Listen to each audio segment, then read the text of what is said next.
about it. Oh, Pantera. Yeah. Vladimir. Pantera is not to be discussed. That's a off-limits topic. We'll have to get you on the show to talk Pantera. Mike's an interesting guy because he was an ex-racing car driver. He had a Pantera. I don't know why he's got some really primitive equipment.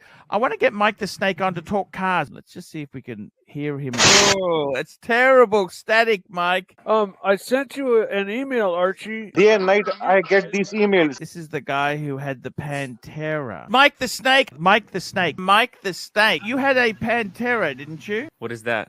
Oh, I did, yes. He used to race I love your race car. Pantera. You had a Pantera, Mike? Yes, I did. Wow. Sent you a bunch of pictures of my Pantera. Had a De Tomaso Pantera. De Tomaso. De Tomaso. De Tomaso. De Tomaso. De Tomaso. De Tomaso. Pantera. Pantera. Pantera. Pantera. Pantera. Pantera. Pantera. Fuck, I love them. Yeah. Did you like Panteras? My favorite car is a Pantera. Amazing car. Pantera. Pantera. Pantera. My Pantera? Yes. That looks like my old white Pantera right there. It's an Italian supercar. Fucking Italian car. Mid-engine.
Yo, yo, yo! Welcome to the Archie Luxury livestream. I am the narrative.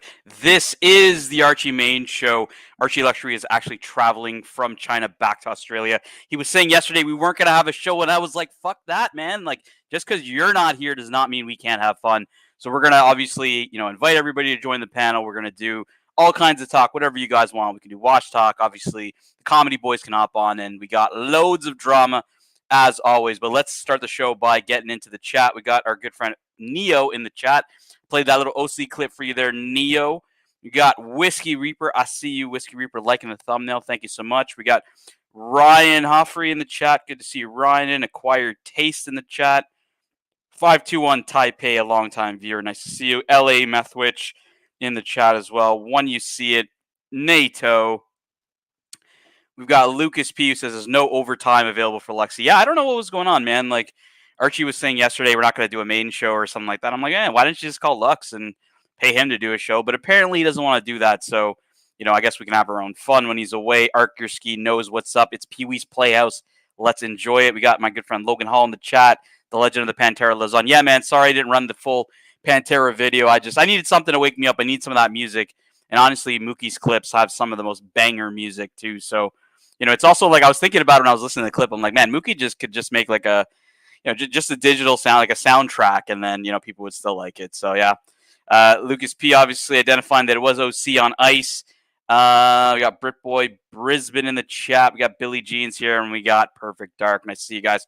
All right, guys. Yeah, look, I got a couple watch topics we can go through, but if anybody wants to control the narrative, if you guys want me to shift it up, I do have some drama that I covered on the Locks report that I can give you guys. But I did want to obviously start off with a bit of watch talk.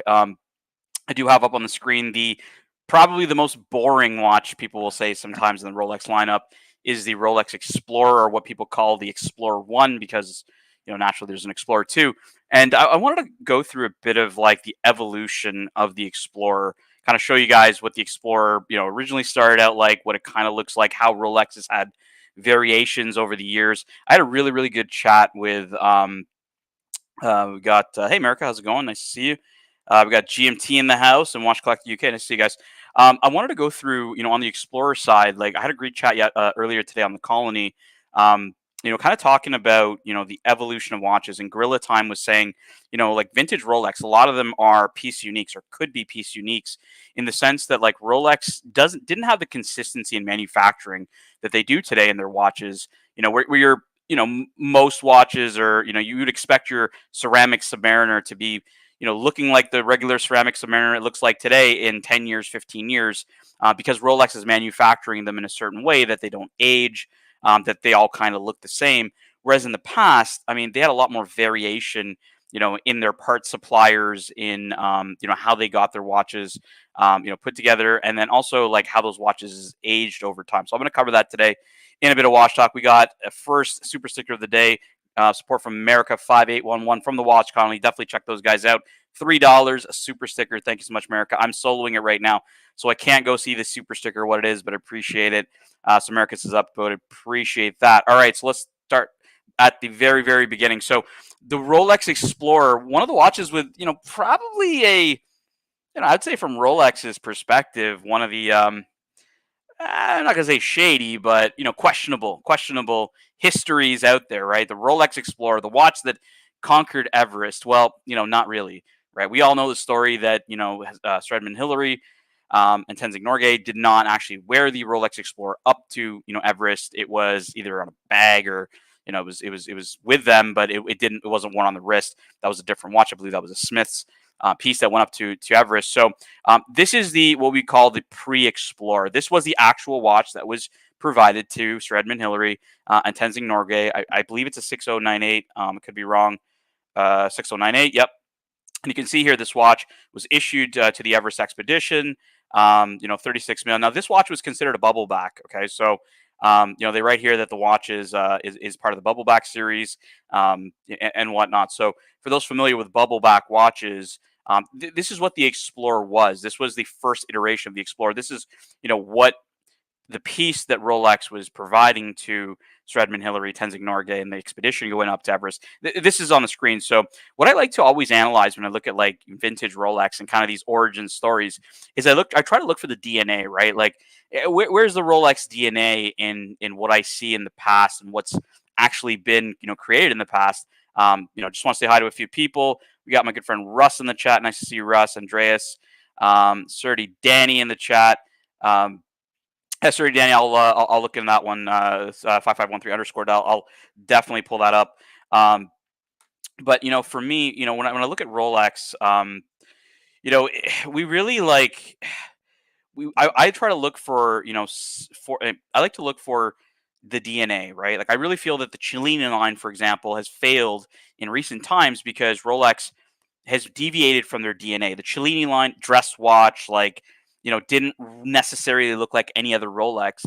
And so, a Rolex buyer, typically will buy the Rolex DNA. Like that's a very, very, real part of buying Rolex is its identifiability. Obviously them being status symbols, you want people to know that you're wearing a Rolex, right? So looking at the DNA, I mean, on this piece specifically, obviously we got the Rolex Crown, Oyster Perpetual, Precision, obviously, very common, but you got Dauphine style hands with lume. Like this isn't really traditional Rolex. The seconds hand, like we're used to seeing obviously Mercedes hands here. Explorer dial, like there's no Explorer dial here at all on the dial. Like you've got a lot of dress watch vibes here, right? Case is pretty Calatrava-ish. Like, the only thing that really kind of maybe this crown is identifiable as Rolex DNA. But when I look at this watch, I don't see a lot of Rolex DNA outside of the brand. If you took that brand off, this could be anything. This could be a Longines. This could be, a Seamaster from back in the day. It could be a lot of things, right? So right off the rip, I don't see a lot of Rolex DNA, in there. Danny says a lot of the bubble backs ended up with cracks on the back. Yeah, the bubble backs aren't even that sought after, right? When you kind of talk about vintage Rolex, we're really talking about pieces from probably the 50s on, the 50s to like, the 70s ish. And then you start getting into neo vintage, right? Like the 80s, the 90s. Folks I don't think consider those to be necessarily vintage. But yeah, when you go a little bit earlier than the 50s, Danny, like these bubble backs, exactly for a lot of these reasons, just haven't really held up over time. Not necessarily everyone's cup of tea. And like I said, doesn't really look like a Rolex. So, I totally understand why these aren't super popular. But, I did want to show you guys, like, where did the Explorer come from? Like, what was the watch? What was the origin story of the Explorer?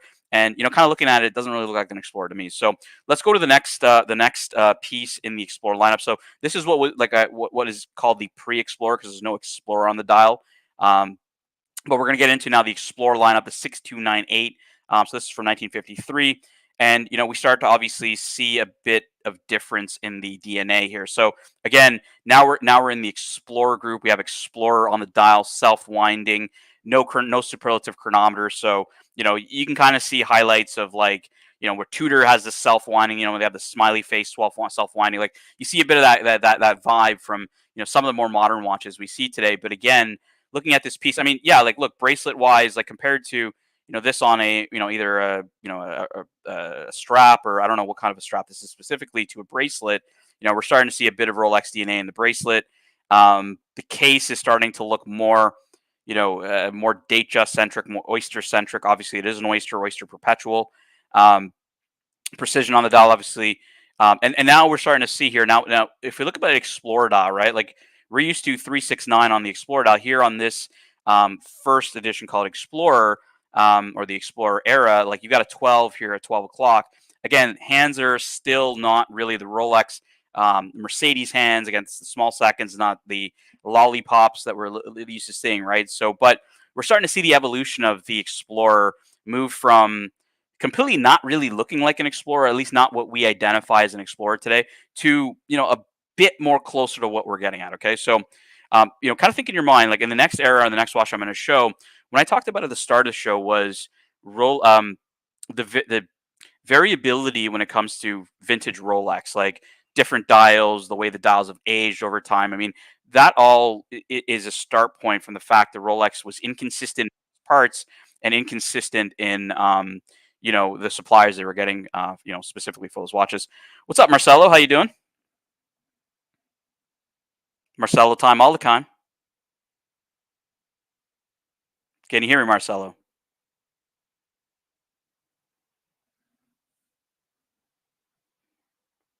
Can anybody hear Marcelo? I mean, Ken Daigle's like, I don't know where Marcelo's, guys. Well, hopefully Marcelo will come back. I'm going to remove you, put you backstage here, Marcelo. Let me know in the private chat or something like that if you're back, or just hop back on. All right, guys. So Marcelo, first time ever, was quiet. I don't know what was going on there. Hopefully you guys can still hear me, though. All right, so back to this watch. So, again, we're starting to see more Rolex DNA.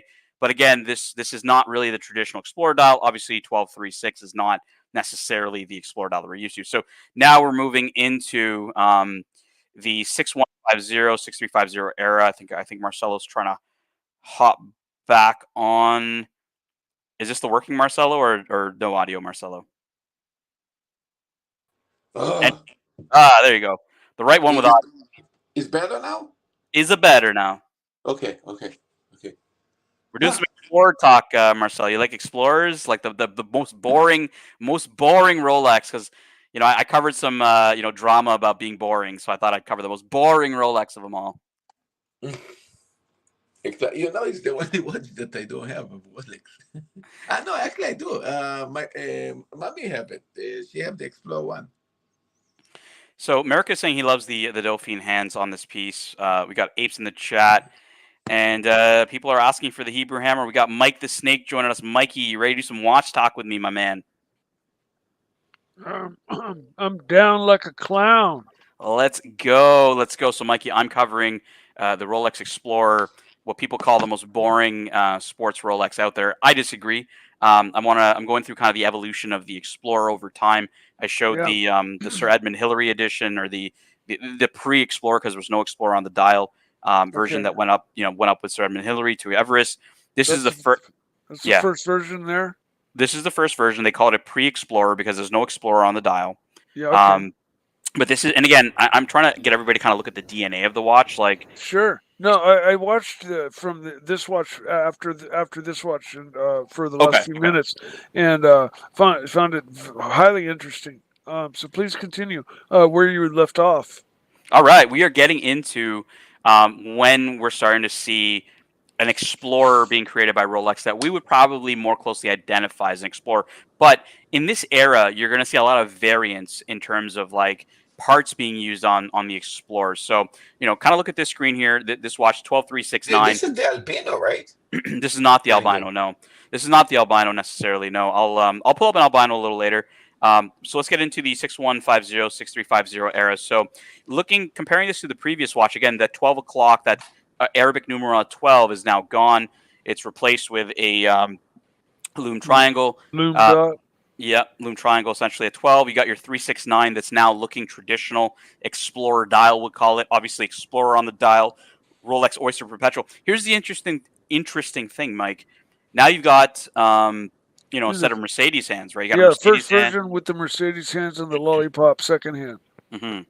But we still don't. Yeah, but we're still not seeing, for example, anything to do with chronometer. There's no superlative chronometer. So this watch is essentially an Explorer, but just non-chronometer version, non-cost spec version. Okay. Okay. But DNA wise, like we Jubilee bracelets, obviously Rolex DNA. You got an Oyster case. You've got obviously Oyster branding. Like this is starting to look like an actual Rolex. It's been officially phased in. Just exactly. It's been officially phased in. It's using the contemporary design and contemporary cases, and it's not its own thing anymore. It's very much relating to a lot of other Rolexes. But I think it was 100% a tool piece at the time, right? Not so much as a luxury piece. Well, I mean that's where we really kind of look at like its application. Like, is it a sports piece? Is it something you could use for sporting activity or as a tool? Like, I mean, I guess you could, but it doesn't, in my opinion, necessarily have. I mean, they talk about they had a special oil in this that could withstand certain temperatures and stuff like that. But honestly, like, I mean, Marcelo, like, what purpose? Like, this is not a diver. It doesn't have a GMT function. Like, what tool are you using this for besides really telling the time in a more rugged environment, right? Yeah. No, if I am a kind of a professional climber or things like that, like it can sustain better. I don't know, different a balance of climate, especially very cold climate. I think if I looking for my best gear, I think I'm looking for the best robes, the best jacket. I guess I need the best watch. In that case, probably everybody going to tell, hey, put a little bit more money, buy this Rolex. This is a great tool. Well, it's also at a time too when Rolexes, like you said, weren't luxury watches, right? So they were obviously, not cheap, I would say, but definitely, like you said, people are seeking a good, robust piece, and they're looking at Rolex at the time. So Mike, let me just kind of show you another variant of this model here. So again, now this one's not on a Jubilee. This is on an Oyster bracelet, and now we've got an Explorer with pencil hands. Okay, so. This version here, like I mentioned, the variance in these models, like the parts they were using, like how much different every watch can be.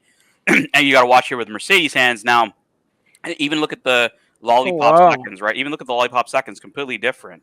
Yeah. Oh my God, did we catfish you on, Bear, on Rolex Talk? Is that what happened here? Yeah, how dare you do Rolex Talk without the Bear? I thought there was no show today, man. Like, where the hell are you doing here? I just don't tell Archie, okay? Don't tell Archie.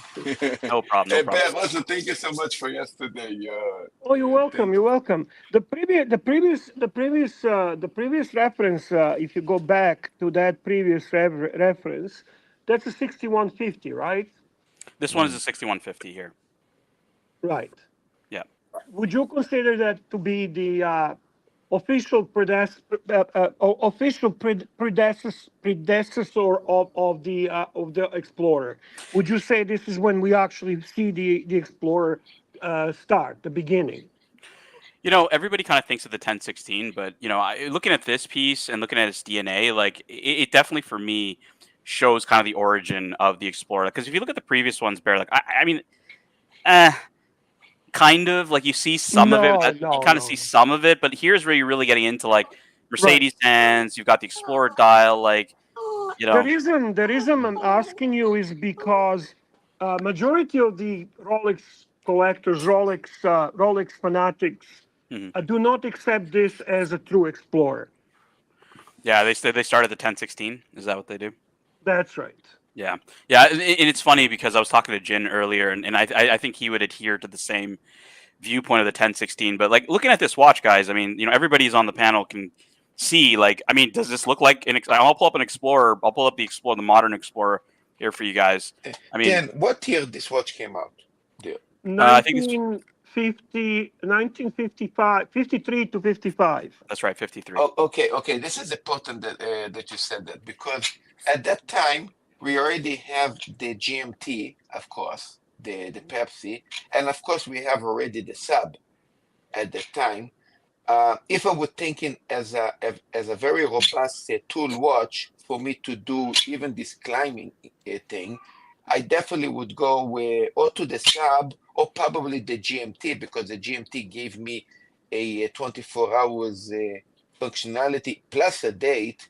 I would go to that one. It would be more official for me, because it gave me more data that is very important for me, the data as a climber. Not only time, day, night, the date, it helped me better. Don't you guys think? Yeah, look, but I mean, interestingly enough, the series that popularized the Submariner, James Bond, the author of James Bond, Ian Fleming, like, I mean, he wore an Explorer, right? He didn't wear a Submariner. He didn't wear a Submariner, even though the character is popularized by the Submariner, right? Right. So, for me, this is I see this as a rudimentary Explorer. I see this as the beginning for a couple of reasons. Okay, for me, the most common thing that we recognize in the Explorer is the dial with the 369 layout, right? Yep. Exactly. Which in the watch world we call Explorer dial, right? We see the Seiko with that layout, we call it Explorer dial. So this is already established here, right? Now I know that these watches also carry the name Precision, right? That's why the argument is there. As you say, they were not as organized. They were not as controlling their product like they do today. So you could see this watch with the Precision written instead of Explorer. As a matter of fact, more common find in this configuration at that time is going to be Precision. So Precision as a Precision is not considered Explorer. But I think this by default, because of the layout 369, because of the first time utilizing the so-called Mercedes hand, this watch is very, very much, in my opinion, the start of the modern Explorer. Sorry, I was on mute there. We got super sticker from Apes, £2. Thank you so much, Apes. I can't see it, but yeah, thank you again for that. Look, Bear, I would agree with you. I think that if you showed this watch to anybody, even if new watch collectors would be like, "What watch is this?" and you hid the Explorer, name, like they'd be like, "It's an Explorer, right?" Like 369, super simple to identify. I actually saw this watch earlier today on the Colony. Gorilla Time owns a 6538 Dr. No Submariner with an Explorer dial, and you can clearly see why we call it the Explorer dial, because you got the 3, 6, and 9 on the dial, but this is actually a Submariner. Exactly. And not an Explorer, right? Exactly. But also, this also kind of highlights to the group how diverse Rolex was in terms of like manufacturing its pieces. Like I don't know if customers could specifically ask for this dial, or if they just got what they got when they ordered the watch, right? Like, so very, very interesting, because Rolex is providing, at least at this time, what we're looking at on the Explorer, variances in terms of its parts, because like Bear described, we've got the Mercedes hands on this piece, but if you go to this later piece or this other piece in the same era, again, Rolex Explorer. Interestingly enough, this one now is a certified chronometer, or officially certified chronometer, whereas this one is not. So again, yeah, that's a point of contention. That's also where the argument happens. So you're right. Go on. Yeah, so you got the certified chronometer versus a non-certified chronometer. Again, the lollipop seconds hand is a bit different, right? You got the really that lollipop at the end, whereas you kind of have it, 3/4 of the way on the seconds hand here. So again, different pencil hands, not the not the Mercedes hands, and again the 369 layout of the Explorer. For everybody in the panel, if you show this to anybody, would people struggle with the Mercedes hands? Sure, but I think that 369 is so identifiable as the Explorer, even though we've seen it in the Oyster Perpetual. Yeah.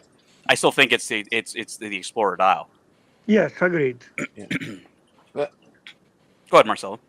no, I mean, again, I love Rolex. You guys know that, but I don't want to be an asshole regarding the Rolex. But if I think at the time, No, you should be an asshole. We want your opinion, man. no. As somebody that actually do take this serious as a profession, and I need the robust watch.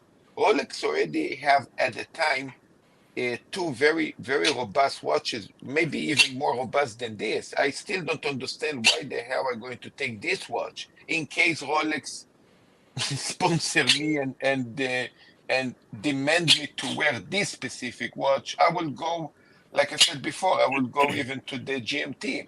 It might explain why later that they actually did the Explorer 2 that have a kind of a GMT functionality for probably that reason. But they already had the GMT that time. I definitely go GMT. It's also kind of we look in retrospect. Like hindsight's always 20/20, and we're thinking about an era when there's no internet. In 50s, right? Like it's not even the 80s when we had more information, right? We're talking about the 50s where you're getting most of your information from magazines, or you're hearing this in the media. Edmund Hillary went up to Everest. So think about that. Think if you're sitting there in the 50s and you hear that, that get that ad, right? Because Rolex is, I will not dispute this. Rolex is the absolute king of marketing in the watch industry. Yes.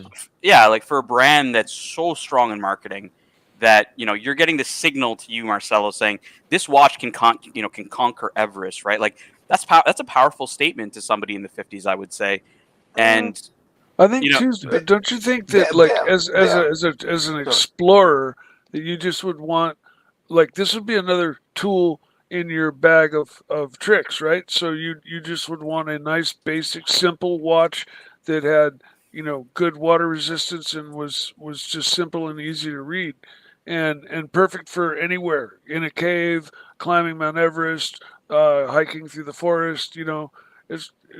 I think you're onto something, Mike, because you started off with just the name Explorer, right? That's a very powerful name, right? Because Marcelo's saying, well, because Marcelo knows about the GMT and the sub, so kind of in hindsight he can easily make a differentiation. But when you're sitting there and you don't know those things, and you hear the name Explorer, right? It gives you that. Of course. Yeah, you think this watch is exactly how Mike described it, right? Because that's the vibe he's getting. I could go climb a mountain, go into a cave, do all this that's a stuff, part right? of their marketing genius. I'm gonna be honest with you, Rolex guys, they have a tendency to kind of split on the Rolex Explorer discussion. They're those who actually feel that it's the ultimate tool watch. The last one actually left in a Rolex lineup today. Often question is asked, why is it a tool watch? What makes it a tool watch? It's other professional models are very obvious, as you mentioned, then the diving, the commercial aviation, the racing, the cave exploration, right? Yep. So Explorer One has a durable, waterproof qualities, right? It has it's a solid waterproof watch, okay, but you can say the same about Oyster Perpetual. I was thinking the date Right. chest, right? The date chest is But, just okay, I'll go with what's even more close, the Oyster Perpetual. So then the argument is, well, why isn't the Oyster Perpetual ultimate tool watch? So we have a combination of two things that is used as an argument, right? Cleverly marketed Everest story, all right? The whole story, which is true marketing thing. It's really not exactly as is, but very successful marketing thing, with that watch being on the Mount Everest. And then the second argument is the legibility and the famous Explorer dial 369. And that legibility plays the role in the actually being the watch that is considered to be a ultimate tool watch. So durability, shock resistance, waterproof, Yeah. and legibility is what places this watch in the eyes of many who are proposing that it's ultimate tool watch as the tool watch from Rolex. Well, that's exactly what I was saying. You know, it's exactly what it is—a tool watch, nothing more. You know, no extras and nothing to get complicated about, nothing to think about. It's just a very legible, usable watch in exploration conditions. Like, you know, you might be, you know, dragging a fish out of a boat, big game fishing, and so you don't have to worry about it there. Or you could be spelunking in a cave, or you could be, you know, doing anything. That's what the word explorer to me means. You know, The other you're breaking new ground. the other argument that some Rolex fans are talking about when on the question that Marcellino put, why not just GMT, Submariner, and so on? Well, those watches at that time were much larger in size and much higher weight. So this watch was actually produced in a smaller size, 36 millimeter, and it was a lighter in a weight, which, according to this argument, makes them more comfortable in the great outdoors. So we have the size, we have the legibility, we have a waterproof, we have simplicity, we have um, um, um, um, safety clasp, unlike the, let's say, OP36.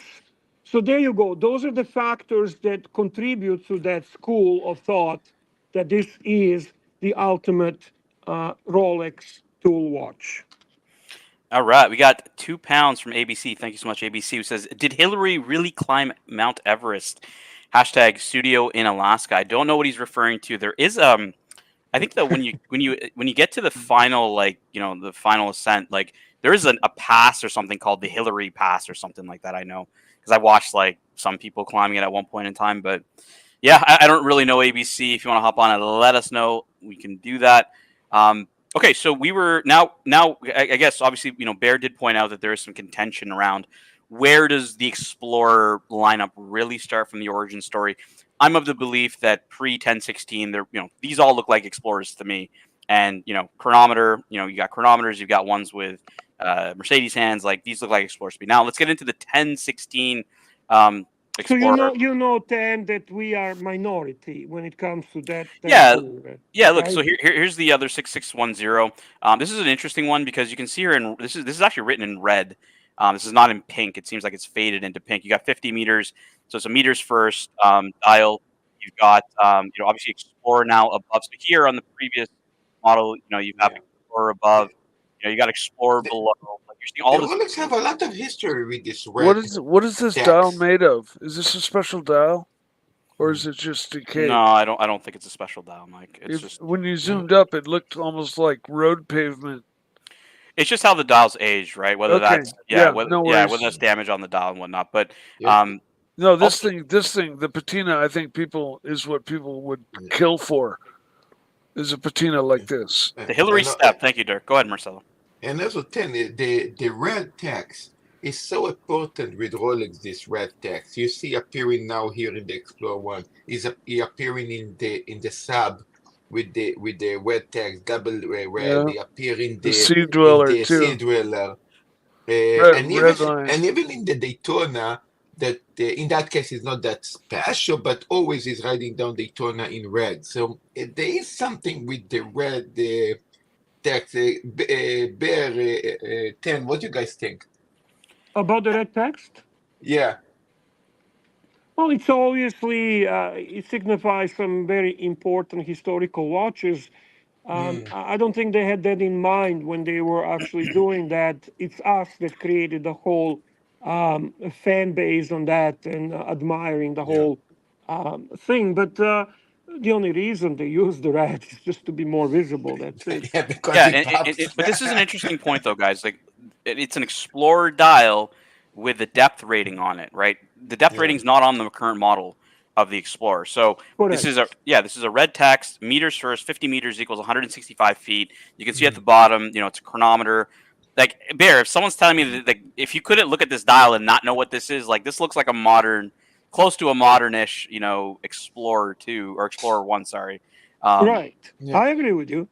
Like, I agree with and you. this is pre 1016. We haven't even got to the 1016 yet. I know. That's why I say I'm not a part of that whole belief that everything starts with 1016. But that is the most common. Here we go. All right, so look at this era, right? You've got like a 26-year span, for example. For this watch, a very, very long running watch for Rolex. It went through the era moving from radium to tritium. So this is what a lot of folks consider as the First Explorer. first Explorer. This is Archie's first watch, that he got. I'm just gonna highlight something interesting that people often don't notice on a modern Rolex Explorer, and why the true watch geeks, true watch Rolex fanboys were excited about the 40 millimeter. It wasn't only because of the size, even though they appreciated the larger size, but actually, if you look at the 39 millimeter, the Explorer is not written as an original, so-called original Explorer. They brought the writing of the Explorer in a position as what this is, and we, or they, Rolex fanboys, consider this to be the original Explorer. This is why there was a huge hoopla about the 40 millimeter Explorer, which has changed that from a previous version of 39. Just wanted to highlight that. This is where you can see what Rolex fanboys love. All right, we got $2 from Gun Glutton who says the black sub should be named the Cookie Cutter, because it's cookie. You know what's interesting, Bear? I asked Federico one time, name a watch that describes this YouTuber, and I said Bear Clooney watches, and he said Rolex Submariner. Like, that was the watch that he thought was just you, Rolex Submariner, the Cookie Cutter, Bear, the Cookie Cutter. Wow, I'm What do you? surprised. What would you describe me? You know me much better. Well, now it has the Cookie Monster.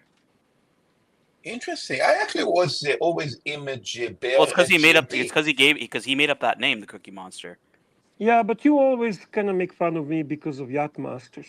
Yeah, that's just last year because you bought like 2, and I was like, man, why is Bear buying 10 Yacht Masters? What the fuck's going on here? Like, I exaggerated a little bit. I have to buy about 20 Tudors to get one Rolex. Ask Chelina. Yeah, exactly. Marcelo, you wanted to say something? Go ahead, man. Yeah, no, I always saw Bear regarding the Rolex collection as a GMT guy. I am GMT guy, definitely. That is my passion.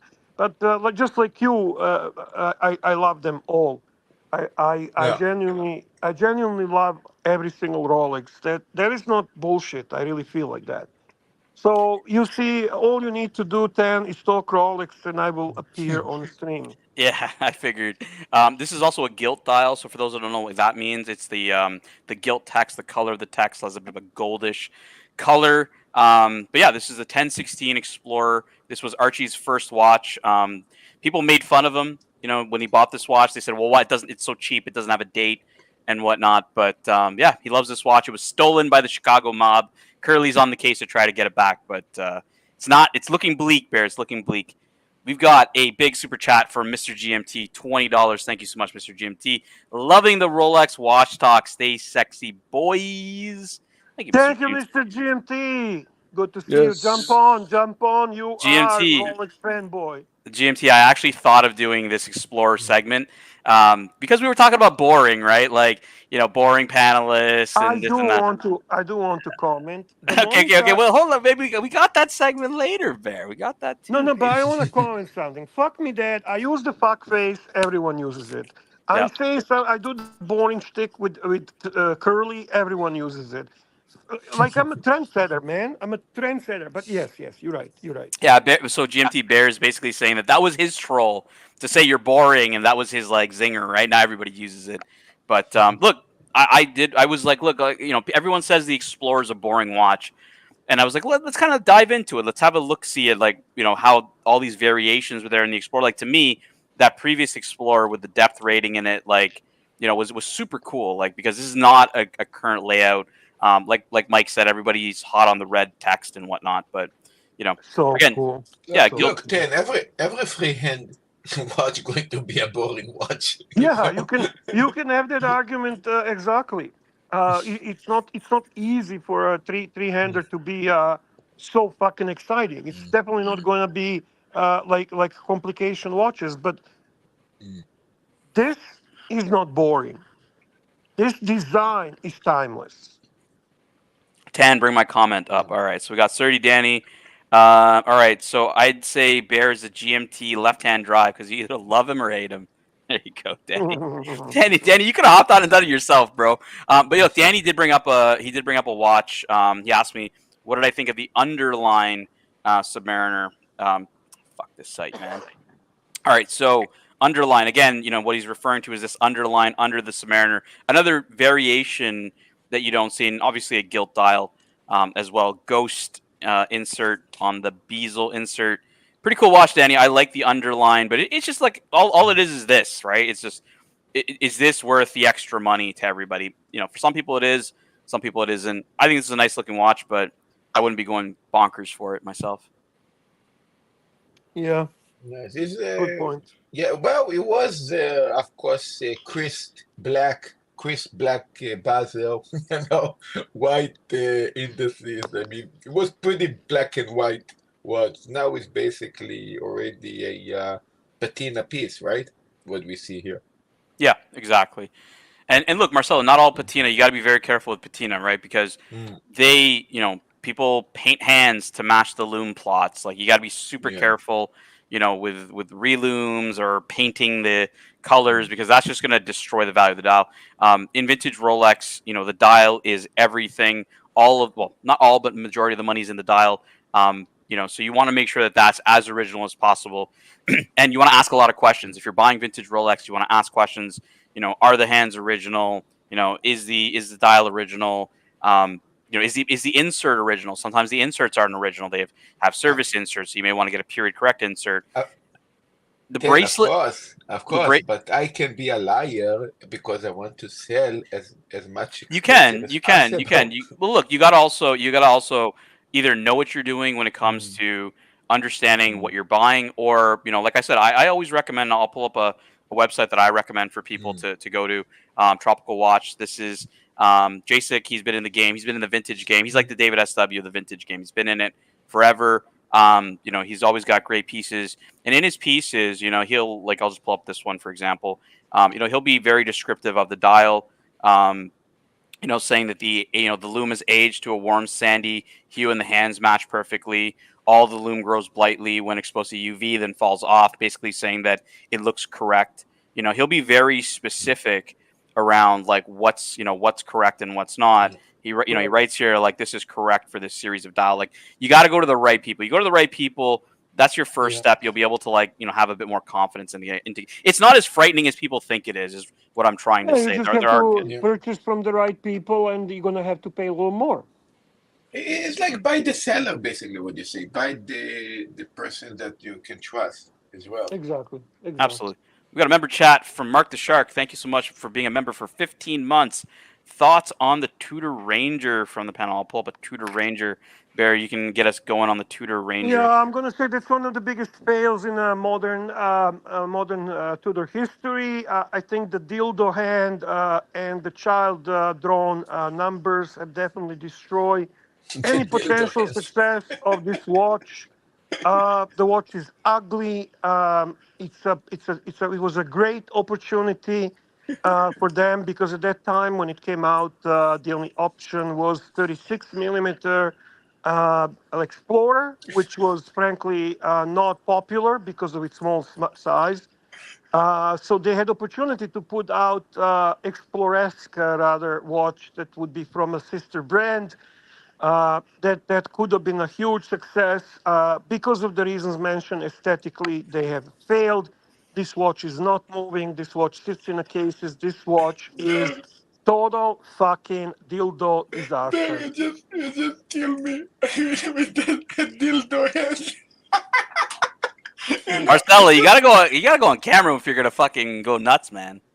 Just listen to him, the dildo head, you know. I mean, if somebody, any person had any Well, look at it. Look at direction it. to that, Just look at it and tell me. Tell me what you you think. just killed the watch. All right, Mark the Shark. You don't seem to have too many fans on this panel. What I'll say, Mark, is we're even talking about this in the Explorer, right? Not a super popular model. Very, very interesting that they would go with this aesthetic. It's kind of if like you couldn't get an Explorer, you'd get this watch. I think they didn't get the market, the target market audience correct on this. I just don't think that there is one for the Tudor. Somebody trying to buy an Explorer, like Explorers are cheap as fuck anyways. People will try to, people can pick them up. They want the 36. All right, so back. I might have to change it to a butt plug, but you guys get the point. Get the point. All right, so we're moving into the sapphire crystal era. So, the 1016 was the plastic glass era. This is the 14270. Gin Tingler, I believe, used to own this one, 36 millimeters. Pretty nice looking piece. Nothing, nothing people don't know about. We're getting into all the modern stuff right now. Obviously, we're getting to 114270. Modern Explorers. You can just see like it's evolution instead of revolution. As you go up and up and up, right? Like you go from having situations of solid gold, because this was the interesting thing when Bear was saying, well, it's a tool watch because of the loomed 369. Well, not that, Bear and I and everybody knows that that wasn't always the case, with the Explorer. They did have white gold indices, which kind of takes away from it being a tool watch. But then obviously you can see here with fully loomed 369 Explorer dial. But this is all the modern stuff, obviously, that we've seen. Well, you can use it as an excuse that the gold hands and gold indices just improve longevity with time, so it becomes a more reliable watch for long term. You don't have the patina that actually we like it, but is reconsidered a damaged dial. I would like you to, if you don't mind, 10, for our Mikey to bring the reference 6610 albino, so you can actually see the true version of albino. And there are actually two of them. There is also the GMT Master reference 642S with white albino dial from that era. Yeah, there we go, Mikey. Okay. That's the albino. Lux, I thought you were on vacation, Lux. What are you doing? This is the albino Explorer. I hear Bear's been doing impressions of me on other streams. I don't appreciate that. It makes me feel undervalued, and I want an apology. I'm sorry, Luxy. I Mike, apologize, what do you think of man. Bear doing impressions of me on other streams? Yeah, that's not right. I mean, fuck me, Dad. If I start doing now impressions of you, fuck, the world's going to the end. Mike, what do you think of this behavior? It's gorgeous. No, meaning what do you think my of behavior? inappropriate behavior, Mikey. The people doing impressions of me on other streams. I don't appreciate it, Mike. I don't really pay much attention to it. Everybody seems to be making impressions of everybody. I can't keep track of it, and so fair enough, Mikey. I'm the wrong person to ask because I don't even know when people are spoofing on me. Which they do quite often. So I would say don't worry about it. And just roll with it, man. 10. Friend or foe? By the way, 10 and Bear, I have a question. If we all are in the headquarters of Rolex and we're going to release albino to make all the world the lunatic, what size it would be released? 40. Now? The We have same two as options. it's the same as Explorer that is 40, now. Yeah. And if if I am a content release it in 36, you still think it's going to be hot? Oh fuck! It will be hot for the beginning because anything that's new is hot. That's Yeah. the rule. But it would just slowly die. I remember when 36 millimeter Explorer came out, it was a bit hot. Hi there. Are we friend or foe? We're friends. I know you've been doing impressions of me. First of all, it starts off, you tell me to go fuck myself, and I didn't tell you to go fuck yourself. And That's then true, I hear actually. on another stream you're doing an impression of me. I thought we was friends, Sunshine. Yeah, we. I don't know why Bear's laughing, man. Lux was saying he was going to try to take Bear's job. He was going to take over this stream. Like Mike, Bear's not. Lux is not supposed to be here, Mike. I don't know why he's here because there was really? supposed to be no show, and then I was told Lux is on vacation. Lux, why are you here? Friend of foe. Yeah. Ted, what are you talking about? He decided to take over Marcelo time also, was controlling the show for a bit. Marcelo, shut the fuck up, mate. You won't get in the boxing ring with me, so don't talk, please. Talking to Bear, please don't interrupt. Yeah. Bear, I thought we was getting on really well, Bear. Yeah, we're co-workers. We're dealing with same bullshit. Yeah, you're right. I'm sorry, man. I really And then am sorry. you go behind my back, Bear, and you talk like me, Bear. It's not on, is it? Because I am the future of the ARCHIEVERSE. You certainly are. You certainly are. And if you do that again, Bear, we'll give you a strike. Okay. Yeah, like you did for what's his name, Jot? I didn't give him a strike. Oh, fuck! Fucking cat bit me again. Sorry, what was that, Bear? Nothing. I better not go there because I already upset you, so I don't want to upset you anymore. Yeah, I am with Bear. Sorry, but the cat keeps fucking biting me when I'm trying to talk.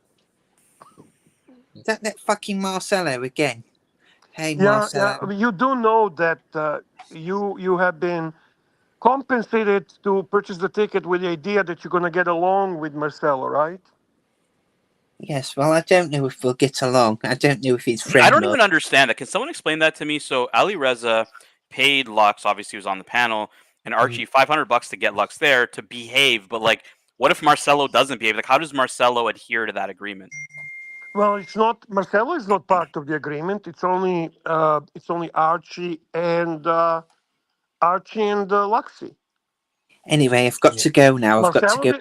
Okay, I've got no to go problem. and take over Chrono 24 again. So yeah, give it a try. You never know. That could be a way out of Archie's slave labor. Stay sexy, Lux. Stay sexy. Bear, don't talk shit about me again. Otherwise, it'd be me and you in the ring, Sunshine. Okay, Sunshine. I got it. I don't want to fight you, man. I'm not a fighter. No. Okay, I'm going back to sleep now. Take a nap. Ciao. What's going on, Happy Leaf? Good afternoon, gentlemen. Bear, you were trying to put words in Luxy's mouth. Words in his mouth. Fuck me.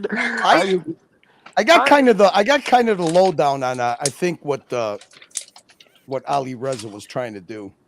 Go ahead. I don't think it had much to do with the bro house. I think it had to do with the WhatsApp and the sword fighting that was going on in the London WhatsApp. I'm not in it, but obviously. Oh yes, it was really upsetting people. Yeah, you know. Yeah, what? Magpie. Yeah, there was a lot of. It's not just Magpie. There was few. I don't know exactly who, but I know Pomegranate, Jamie, Magpie.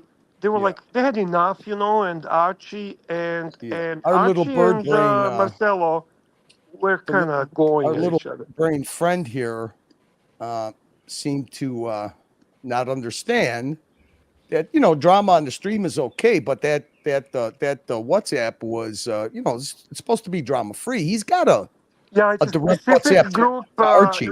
It's a specific group for the London watch trip where they're actually kind of communicating, putting together the ideas, suggestions, what they should see, and all that. Especially Jamie, yeah.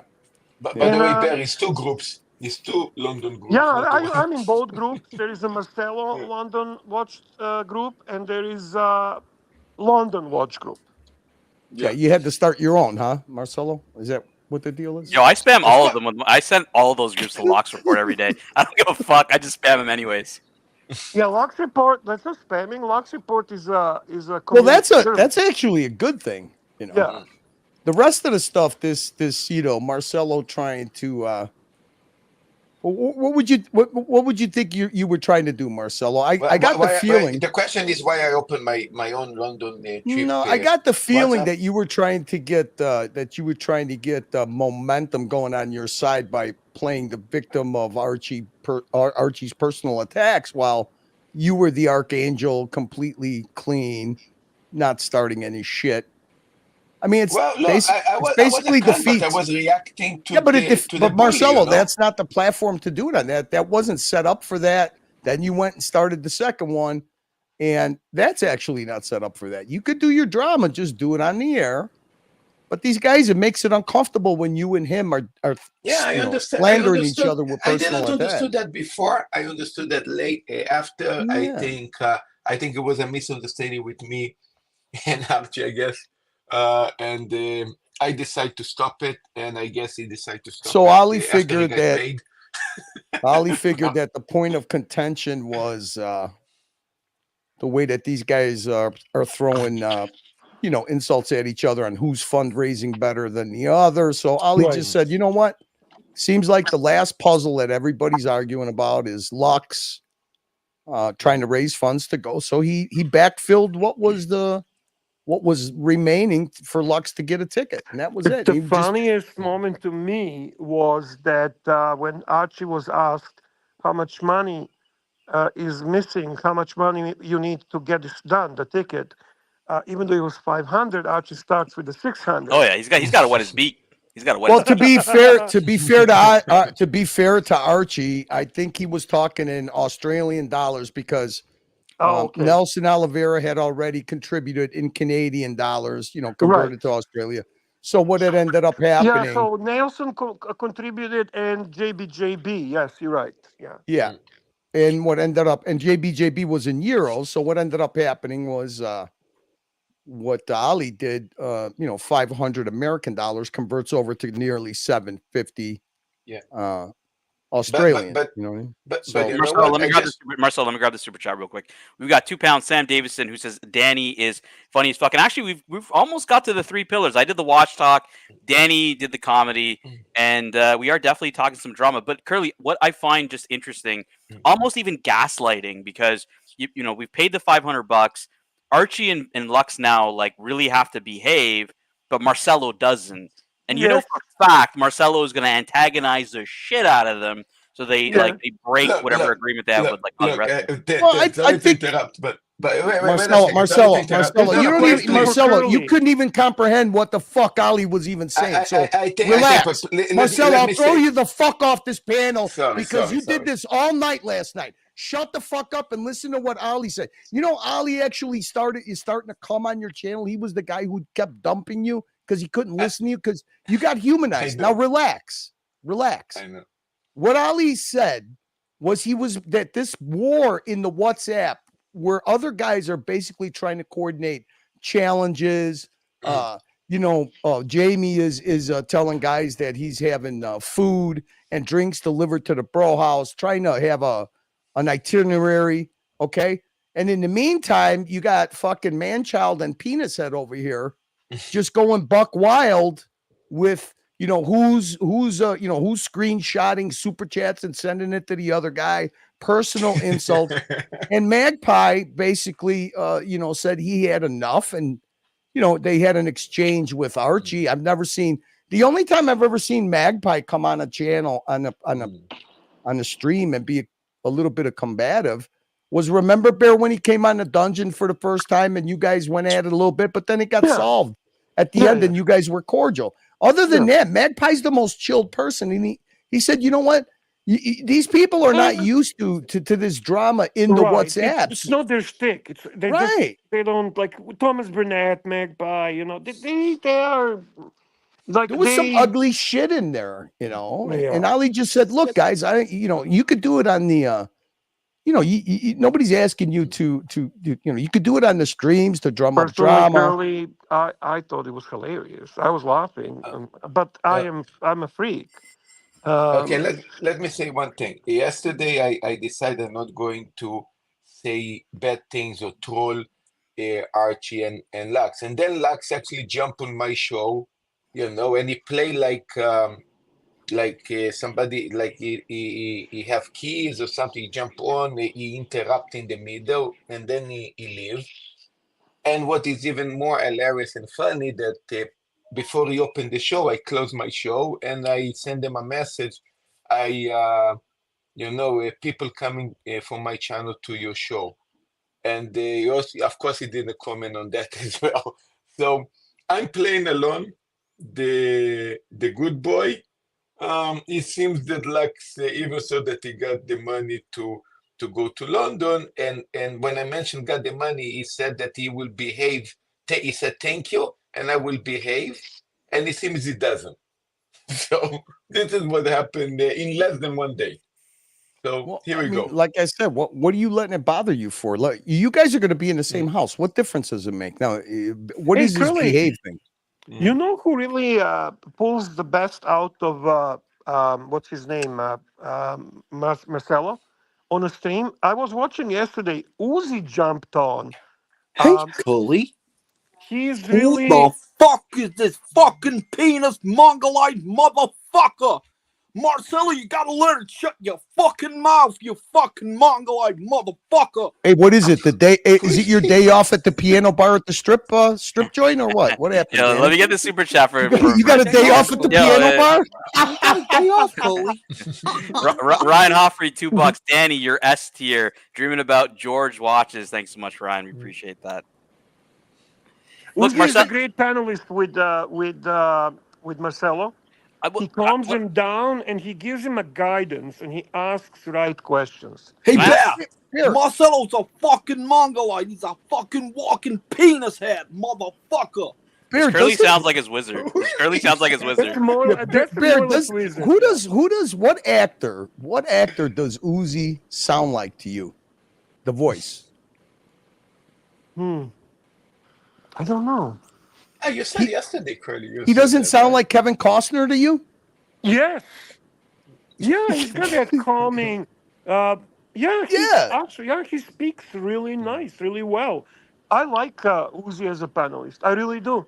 Oh, Uzi. Yo, I was gonna say Nicolas Cage. He's a little. You know what? He's got a little bit of mix of both. He's got the. I was listening. I was like, you know what? Because what I did was I pulled up Uzi's first appearance on the stream, which was one of the best appearances I've ever seen. And I'm listening to him talking. I'm like, he sounds like fucking Kevin Costner from Waterworld, man. Yeah, we got a $5 super chat from Arc Your Ski. Thank you so much, Arc Your Ski. Says Watch Talk was great panel. Now back to the crack house. Marcelo, are you actually like? You know that those two have to behave because like Ali Rez has paid them, and you know I'm not advantage of it. Yeah, I'm not gonna let like them break their promise to Ali Reza. So like are you gonna antagonize Archie and Lux? That's the question. Look, I gave my word as a gentleman word that that I'm not going to talk. I'm not going to curse Archie and Lux. But I'm going to, in my gentle words, without using cursing words, I'm going to commentate. This is okay. I can do my because Marcelo, you know your fans are going to be in there. Just straight up. That's why I said gaslighting, Curly. This is a gaslighting opportunity. Ali's presented a really interesting opportunity because I heard Bear, kind of talking to Ali, like, hey, like, what if we want to have our fun? I'm sitting there in my mind thinking, like Archie and Lux's hands are handcuffed, and Marcelo's going to run fucking buck wild. I don't think that's necessarily the case because Ali, he's a critical thinker. So he said to himself, what is going to happen if, say, the two groups split up? One group goes on a pub crawl, one group goes out to dinner. So, like Archie's the VIP, right? So Paul Thorpe's not going to take the whole group out to dinner, right? So say Luxie, because he's the tag along, goes out to dinner with Paul Thorpe, Spencer. Say the dinner ends about 9 o'clock. They go have a martini or two afterwards, right? They go back to the bro house about 10 p.m. Then at about 3 p.m., Marcelo and crew rolls in. You know, obviously they're not going to be smoking balloons, but they'll be lit. So what's going to happen? You know, they're going to start a live stream and everybody's going to be super chatting. Marcelo, go in Archie's bedroom. Marcelo, go do this. So, you know, Ali was like, there's women there. He goes, what is going to happen? He goes, they're going to antagonize Marcelo and we're going to have an incident live on the stream in this home. And I was like, well, that could be. I mean, look, like Marcelo's a YouTuber, right? This is what he does for money. Like, I mean, what are we gonna judge him for doing that? I mean, that's what he does. That's what he does. I mean, I'm not gonna judge him. I'm gonna super chat to do nasty shit. Oh, pillow fights. That's what I'm asking you, Marcelo. Like, are you accepting super chats to antagonize Archie, and will you go through that, or are you gonna hold up your gentlemanly agreement like you did with that Rebel stream situation? Well, could I say money talk? Yeah, say whatever you want. We want to know. We want to know. We want to know. You know? So, hey, whenever the money will pull the direction on, I'm doing this. Okay, I'm going to put it this way: the reason people super chat and give you money is for their own entertainment. Correct. If they pay money to be entertained to do XYZ, pretty much I would do the XYZ, you know. I mean, it's nothing to do with, that's why I'm doing YouTube, right? So, Marcelo, let me ask you something. I heard a rumor that you were spitballing loopholes around the winner of the challenges. So say Archie wins, you know, say if there's 2 challenges in a day and a day split up in 12 hours, okay? So say Archie wins the first challenge. okay. So he gets the stream 6 hours, comes back to his channel. I heard you spitballing rumors. Is that true? What is spitball? Spitballing means like you were thinking out loud like an idiot, and you were saying, well, if I lose the challenge and Archie has to get all the Gonzo streaming to his channel, what I could do is I could make videos. Yes. You know, it won't be a live stream. And then what I could do is I could post the videos to my live stream, my next live stream. I actually thought, okay. So good idea, but actually I thought about, because I have one more channel that I'm working on. No, so the way I understood it is that you're gonna still film. Yes. And then what you're gonna do is you're gonna cut it up like the first hour. You're gonna film it, and then you're gonna premiere it as a live stream on your channel. Are you trying to find loopholes already? No, this is smart. That wasn't. Thank you for this idea. I never thought about that. Thank you. It sounds great. That's basically what you were saying. Yeah. What were you saying then? Explain to us in English what you were trying to talk about. Actually, the truth is, I didn't say that. Okay, I'm going to tell you what I said. What I said was that I'm going to film it, and after that, I'm going to do editing, and I have a channel that is designed for videos, and I'm probably going to make a video. You're going to make a movie about it. But you know what?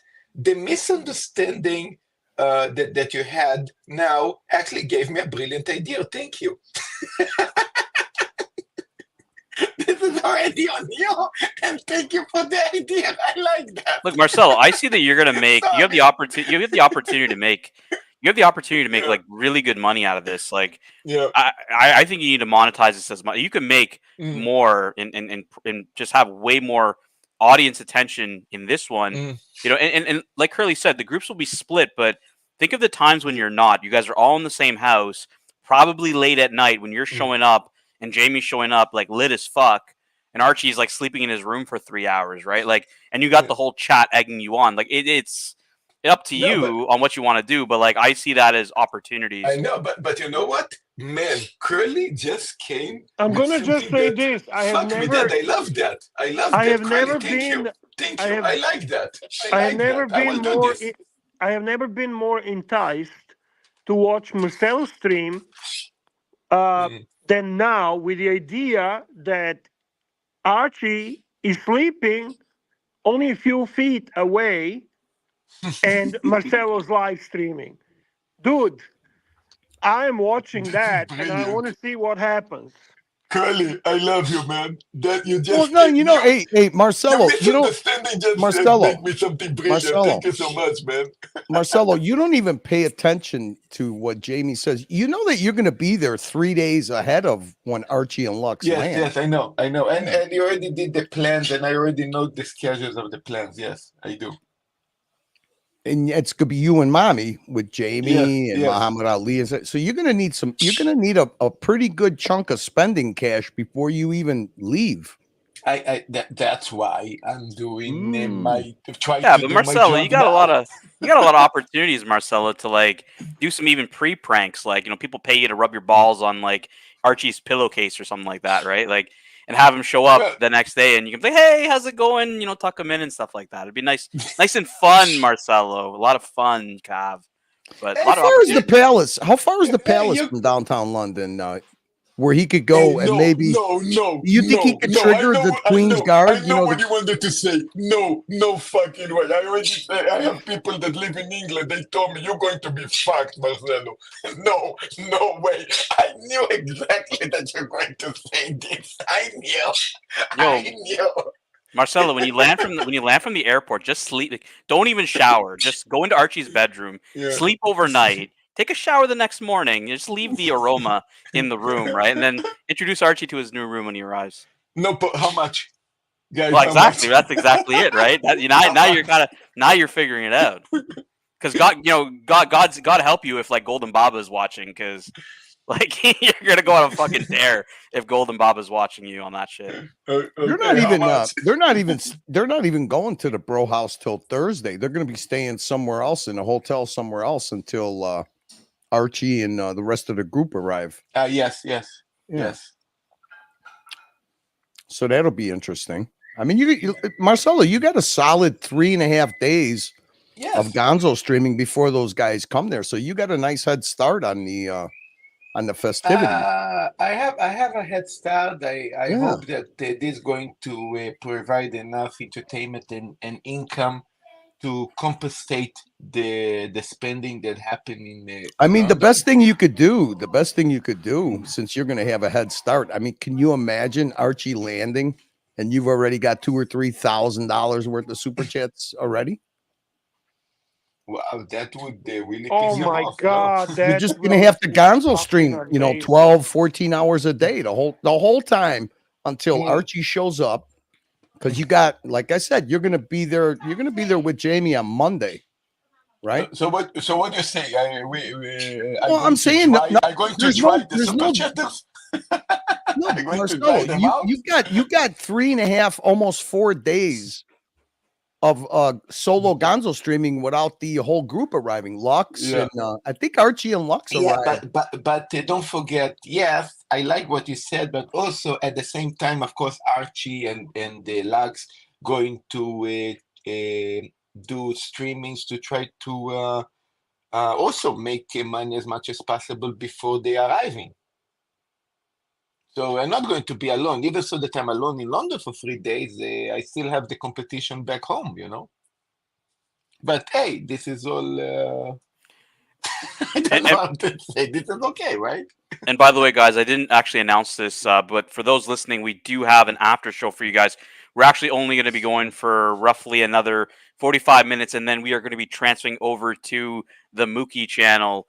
I think Curly is going to be hosting. It said it's being hosted by the Happy Meal, so I think he's the only. Unless we have another Happy Meal, I think Curly's hosting at Mookie. No, that's it. I mean, the cat's out of the bag. So I want to say, Mookie, congratulations to come back to us. Nice. Well, his channels, he lost the first appeal, and I don't think he gets the chance to do the second appeal until the end of the month. We gotta love Monkey. Monkey's the best.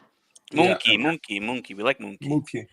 So we'll just have a little non-monetized park bench, and I think we're going to have a Circular Drama LLC PayPal if somebody wants to donate to Mookie's Mookie chats. Mookie chats. We're going to do Mookie chats, and as a matter of fact, my inspiration actually all my content actually is just extending the Lux report from today. Yeah, people were asking me because that was a really long stream, like a 9-hour stream yesterday, and I kind of zoned in on that one conflict, the Baba GMT one. I didn't really cover any of the other ones because I thought that one was just a really interesting one at the end of the show. Hey, you know what? It was nice to see Ali, try to speak to Marcelo. Marcelo, actually, I was on there for a little bit, but he kept interrupting myself and Roland.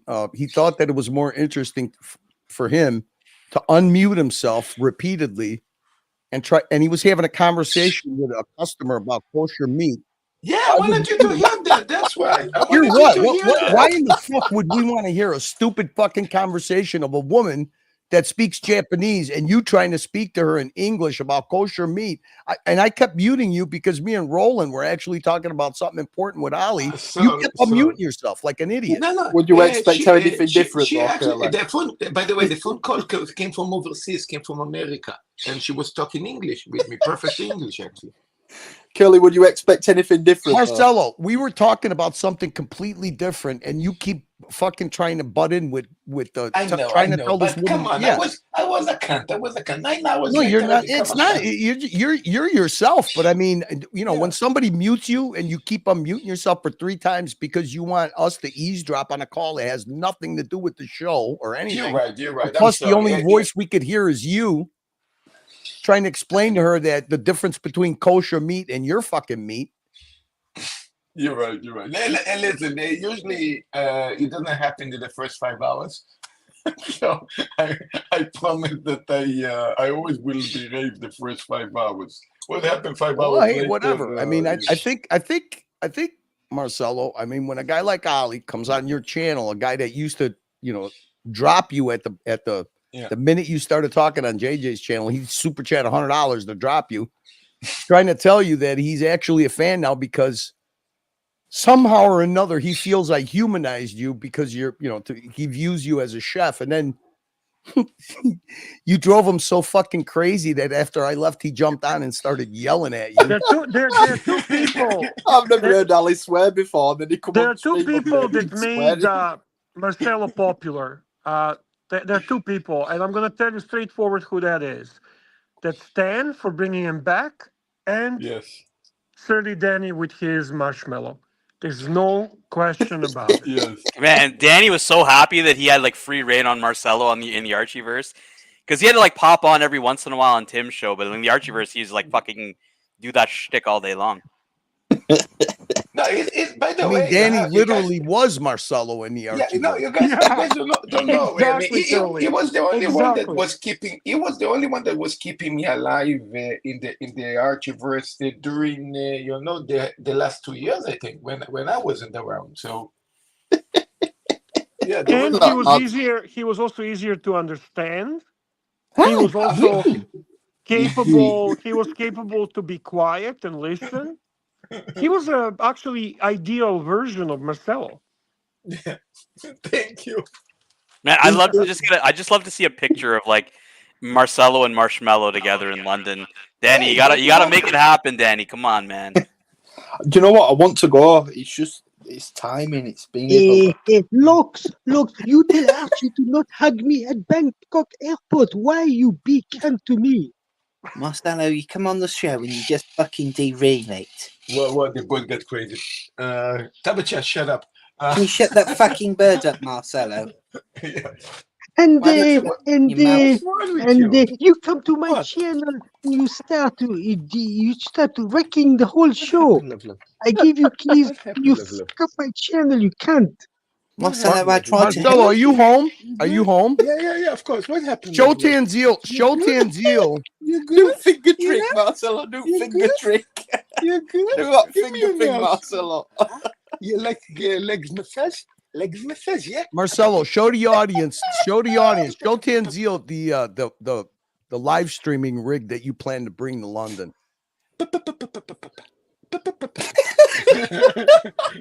You might as well talk to your fucking wall, Curly. You think he actually heard you, Curly? Guys, yeah, hit the Curly and I know the bird did. Give me hand. Give me hand. No. Guys, I am a fucking serious YouTuber. Give me hand. Give me hand. Yeah. Do a finger trick, Marcelo, with it. Yeah, friend or foe?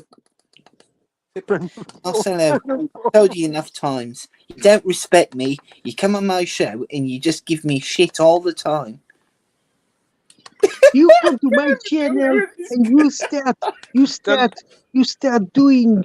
You Look mess. at, hey, you mess Bear. fucking things. Shut the Wait. Look at his fucking nose. You think that bird hasn't given him a fucking bite or two? Look at his nose. That's Look why. at all the beak marks on his nose. I guarantee you that bird is gonna merd on his shoulder later, or at least on his head. Marcelo, do that finger trick when you put your finger near it.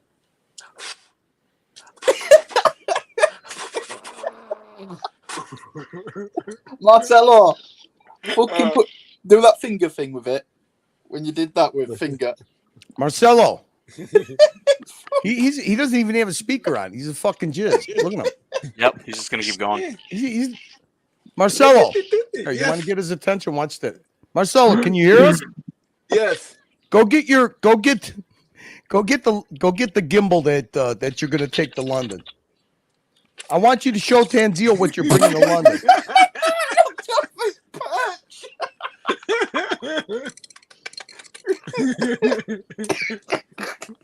Yeah, I'm going to show you that I'm fighting with the bird.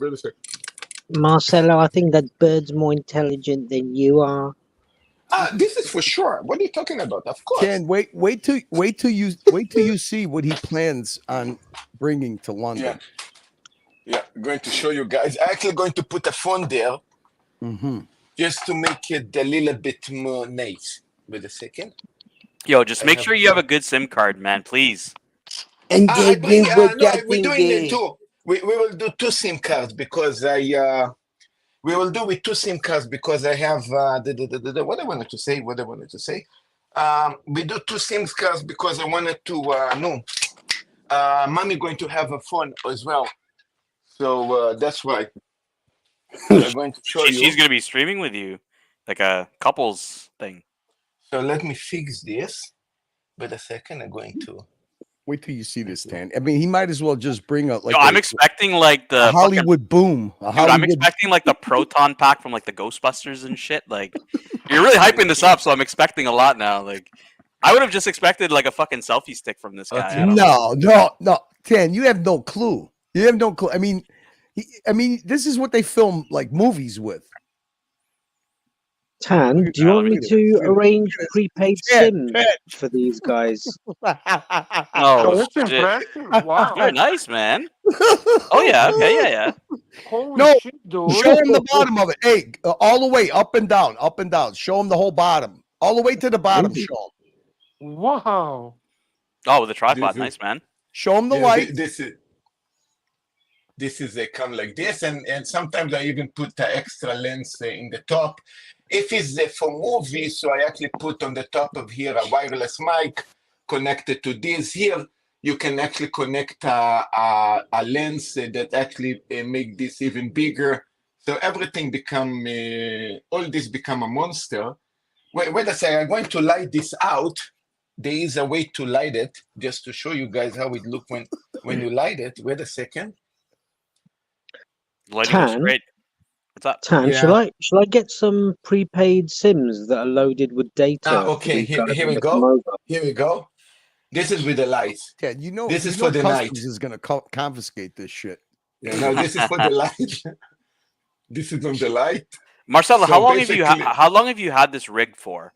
Like, did you just buy this? How long have you had this for? This is already over a year.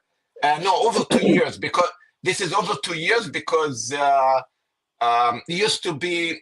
I used to use it once for DSLR because this is designed for DSLR, and then to use it with the phone, I needed to add some weight for it because the phone is too light for this stuff. So I see. This whole gimbal weight about over 1 kilo. Marcelo, is- just use the lead tape from your tennis racket and make it heavier Yeah. from the. But you know what? When you're using this gimbal, man, this pull And attention Lux is is fuck. going with a fucking Pixel 9 phone. Yeah, No, look, but- ABC was asking about the prepaid SIM card. ABC, just let them do their thing. I Yeah, think. shall I get some But- UK Sims that are loaded with, like, say, I don't know, 20, 25 gigs of data or something like that? I can No, look around and see what deals are going. yeah, I want the best one. I want the fastest, the strongest, the best super SIM card you can have. I want the best quality, the super best internet quality, Okay, zero I'll interruption, look around. super fast. I'll look around. Danny, I'm thinking GIF-GAF for these guys. You what, Matt? Sorry. GIF-GAF Sims for these guys who, when they come to the UK, so they can have minutes, data, and obviously not international minutes, but UK minutes, texts, UK texts only. Probably gift gaff. Or fucking, you might even be better off getting them Libra ones. So they do a good deal on them. Yeah, Yeah, but I'm so looking I at how have, good their coverage is. I think you get do all right. So you see, I have this lens. This is with 9 directions to actually put on front of the phone. This is to you see, it's getting darker, and then it's getting lighter. This is for to reduce the light and to have the best quality of light through the camera of the phone. So there is this thing, and if Archie win the let's say the challenge, and then I need to do videos. So then I have my my video gear, and my video gear is here. It contain wireless mics that I connect to do the videos. So this is my wireless mic gear. So I have here the this is actually this is whole gear stuff. So this is actually to put the headphone and Marcelo, play and tell is over. Shut the fuck up, okay, please. I have my full. I want to get Tan's view. I saw a bit of the look at. He's still going. He doesn't even know he's backstage. This fucking. Nah. I do. All right, so relax, Marcelo. What's up, man? So I mean, there was a few. Marcelo's stream actually yesterday was kind of an arc. You know, he had the part with Uzi on there. Uzi's fantastic. Yep. Then you had Narc that jumped on and was wondering what happened to his keys, and Marcelo obviously, like always, was spineless and couldn't give him a straight answer. Yep. So he pulled a diva quit. Yeah, of course. Of course. Insult. Viciousness, hate, disrespect. Yep. But you know, yesterday, I don't know what it. I really, because I didn't know until this morning. As a matter of fact, I didn't know until the Locks report. So I kind of went back and watched. You had that clip up, so I went and watched it. And I'm like, we're in what? I really didn't even know what the fuck GMT was talking about. Now I actually have it handy if you wanted to play it. Yeah, so do I. Actually, got it teed up. Go for it. But what I was wondering who's GMT talking? Well, that's the thing, and not everybody knows the story, right? So I was like, maybe some context. It's not a long clip. The thing right? is, this has been going on. There's been an underlying undertone, you know, with the what's the point of GMT? GMT's boring. Yeah, look at him in his little toys. There was a joke that Narc started. Look at him, his doll. His doll's turned into toys now. His little car. Attention seeker, this, that. I didn't get it because I really, Bear, have you seen Mr. GMT around for a bit here? Around here? I haven't seen him around that much. He came on. He's not much around. He said it's his busy season now. Like this is even same thing last year. He disappears around this time, and he announced it like I don't know, a week ago or something. Well, he came on the Dungeon Tan when we were doing we were both on for a little while together, and then. You started, then we did the handoff and stuff, but I didn't know, I happened to ask about his wife and, obviously, I mean, look, he's a small business owner. His wife is his partner, right? Yep. So, and I know there's been like a really, I don't want to say depressed, but a little bit of a down tone with GMT. And I guess that his daughter was very stressed, you know, without the mom being able to work and GMT and, you know, whatever, because it is a family owned business. And there was an issue there. I didn't ask about it. I'm not nosy, but I know that on Angelic's channel, he kind of opened up a little bit about it. He's really having a tough time dealing with losing his partner, you know, and especially now, like you just said, it's his busy season. So it was just a weird, and he says he's been getting a lot of what the fuck did he call it? A lot of people going after him. I don't know what that meant. I don't know who would be doing that, but I was a little. Well, he doesn't actually. Yeah, he doesn't actually name who the individual is, and you'll see that obviously in the clip. Let me grab this $5 from Brody because I think Marcelo's still on the panel. This is for you, Marcelo. Marcelo, do you store this rig by hanging it on your shower rod above your watches? It's actually now in the corner in the floor, but I can break it apart to make it this. I will put it in my suitcase. I have another 2 free tripods that I'm going to bring with me in case I want to make in case I want to make a video with 2 cameras. The way that I do. So I am pretty busy to do videos if I losing the challenge. And I love the idea that Curly said that I can actually video it as a stream, and after that post it as a in the. I never thought about it, and I love this idea. I love it. I like that idea. So anyways, I think that like I said, Tan's locks report kind of got my curiosity up because, like I said, I bounced off of Marcelo's stream last night and it kept going, and you know, I went and revisited it after I watched this just to see what the fuck was it was just a very strange exchange. I haven't seen Baba on any of the platforms at all since Marcelo was doing his faux shots that the people were paying for, so that was quite a surprise that he comes in guns blazing like he did. Well, he thought it was that he thought GMT was talking about him. And GMT was like, I didn't even know what the fuck GMT was talking about. I thought he was talking about, you know. Well, exactly. He just hops on. He's very depressed. You can hear, like you said, he's down, right? He's got a lot going on in his life. He hops on. He was just down, and then, but then it came out that he was his message that he was saying. He was like, no, this is I'm sending a message to somebody, and then Baba hops on, right? Like it was really strange at the start, but yeah, that's why I zoned in on it because I was like, whoa, this is a bit of a different type of drama. Let's play this because this is actually what I'm gonna do.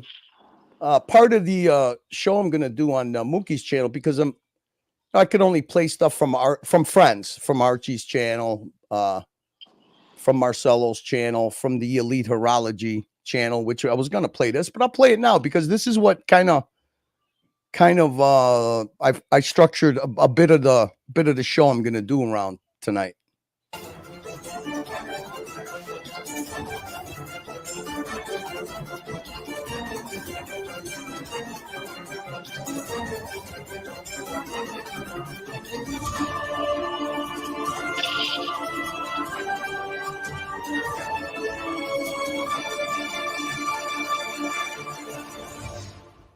Drama time all the time. The 24/7 Drama Network. This is the Locks Report. I am the narrative. This is an unsanctioned broadcast. All opinions in this segment are those of my own, the narrative, and no one else. Guys, Marcelo time. It seems like all of the drama in the Archieverse is centered around Marcelo time. And maybe I'll start with, the Archie versus Marcelo saga. What's been happening? What's the update? So for those that haven't caught some of the early shows, the Lux shows, there's been a couple of nuggets of little nuggets of gold out of that show, and I know that Ali Reza popped on to one of those shows. I don't know if it was yesterday, potentially the day before. It's been a lot going on over the last little bit, but one of the Luxy shows, Ali Reza pops on, and look, I think he's been seeing a lot of the back and forth, the kind of scream fests we've been seeing between Archie, Marcelo, Lux, mental jock, a lot of people, a lot of what he probably perceives as negativity. And so, yeah, Ali Reza said, look, guys, like, what is it going to take for a bit of peace here? Lux has been obviously a little down about, making his way to London. It's been tough to fundraise. So Ali Reza essentially said, look, guys, like, I want peace. I'm kind of done with the Scream Fest. If I drop, like, how much is left to get Lux to London? And I think Archie said something like 600, even though we know it's 500. But, like, I mean, the pontiff's got to wet his beak, right, guys? But look, it ended up being about $500. And look, Ali, put the money down and said, guys, like, $500 down. But, Archie, Lux, I mean, you guys, you got to keep the peace. Like, I really don't want any issues, going on, in that house. And, obviously, really to try to ensure that, there's not negativity. Ali Reza said, obviously I don't want any negativity, around people that I care about, my friends, Mental Jock, Dodger and the rest of them, right? Like, Ali Reza wants to make sure that that house is pretty civil and, is going to be peaceful, obviously. And there's, the wives are in the house too, right? So, that, like, totally respect that. And, Archie seems to be playing ball. The one thing, the one part of the agreement I'm still trying to work out, and correct me if I'm wrong in the comments or in the chat or what have you, it's just really around Marcelo, adhering to this whole deal, or, the whole sending Lux there for $500. It's like also getting Marcelo to agree, because, Archie and Lux are going to try to stay cordial, but Marcelo's there to make money, right? So, he may try to sensationalize, some of the opportunities and some of the scenarios in the house. So, yeah, I mean, I really don't know how that's going to be enforced, but, I really do hope that Archie and Lux try their best to, to adhere to it, because, I mean, Ali Reza paid the money, right? If it was me and I paid the money, I'd want that to be respected. So I think that's going to be super challenging, especially given the dynamic of the house. Marcelo's there.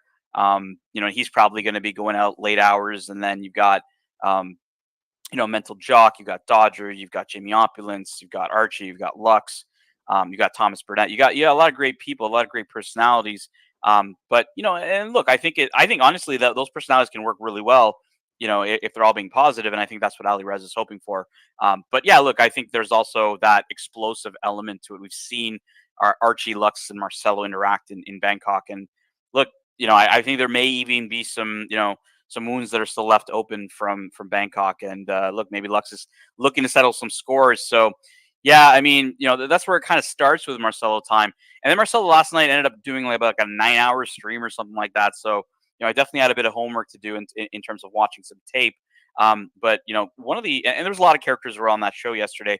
But, I really want to zone in on one piece of drama that, it was difficult for me to wrap my head around, like, in terms of like what's actually going on here. So, you can see here on the screen, we have, all right, we got Manta $5 who says GMT Wines comes on the panels. Oh, there's feedback. Manta $5. Who's got the feedback? All right, there we go. Manta $5. GMT Wines comes on the panel saying people were slamming him elsewhere and doesn't say who badmouthed him. Why mention it? Then just shut the fuck up. Baba is right. Thank you, Manta. Mr. GMT, we have obviously Marcelo, Jamie Opulence, JBJB, Roland Travel Channel, Higgins, and Golden Baba all together. And Bear, is Bear still here? I'm here. Can you remind me, when's the last time that Memovox super chatted this platform? Do you remember it all? No, I'm sorry, I don't. Okay, Memovox, if you want to start a fucking boycott, find another channel. No, we'll time you out for now, Memovox, because I like you. So there you go. I timed you out last time because if any, I don't think anybody's ever had a problem with Danny Surtees' integrity. So if you want to insult people, you're only as good as your last super chat, Memovox. Thank you.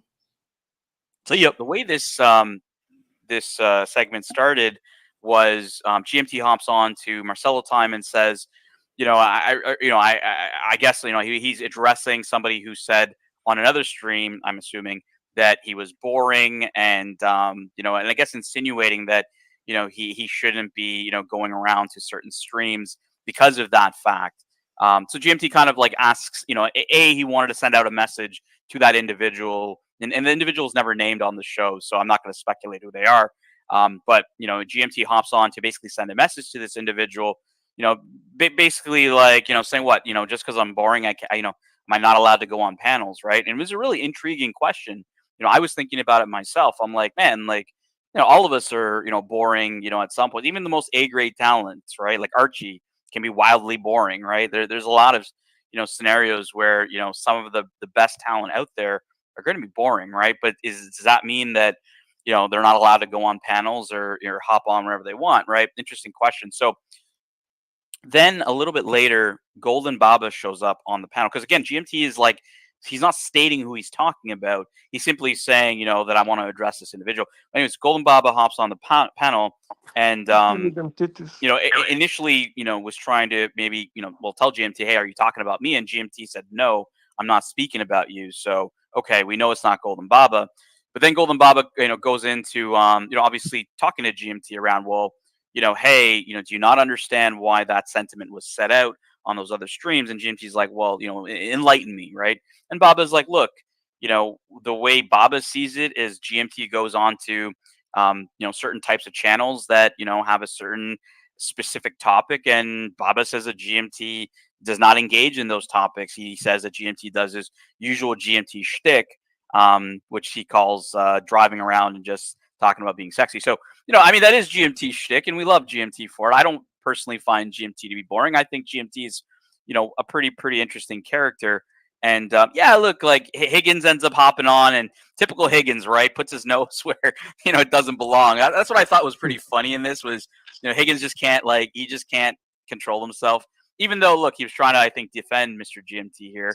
And just basically told Baba to just kind of lay off because he sensed that GMT was a little down from a bit of this drama. I guess that like whatever was said to him, was hurtful to him and whatnot, right? So, look, the way I see it is, we've been talking on the Archieverse about inclusiveness, and this is kind of a highlight of it. This is why I'm zoning in on this little drama segment because for me, look, I don't care if people are boring or not. If you want to hop on the panel, if you're willing to, go on the panel, turn on your camera, engage in topics, right? Like that's all good, and everybody kind of finds their groove. It's not as easy for everybody to do that. A lot of people talk about, this locks report. I do this on the fly. Don't prepare anything.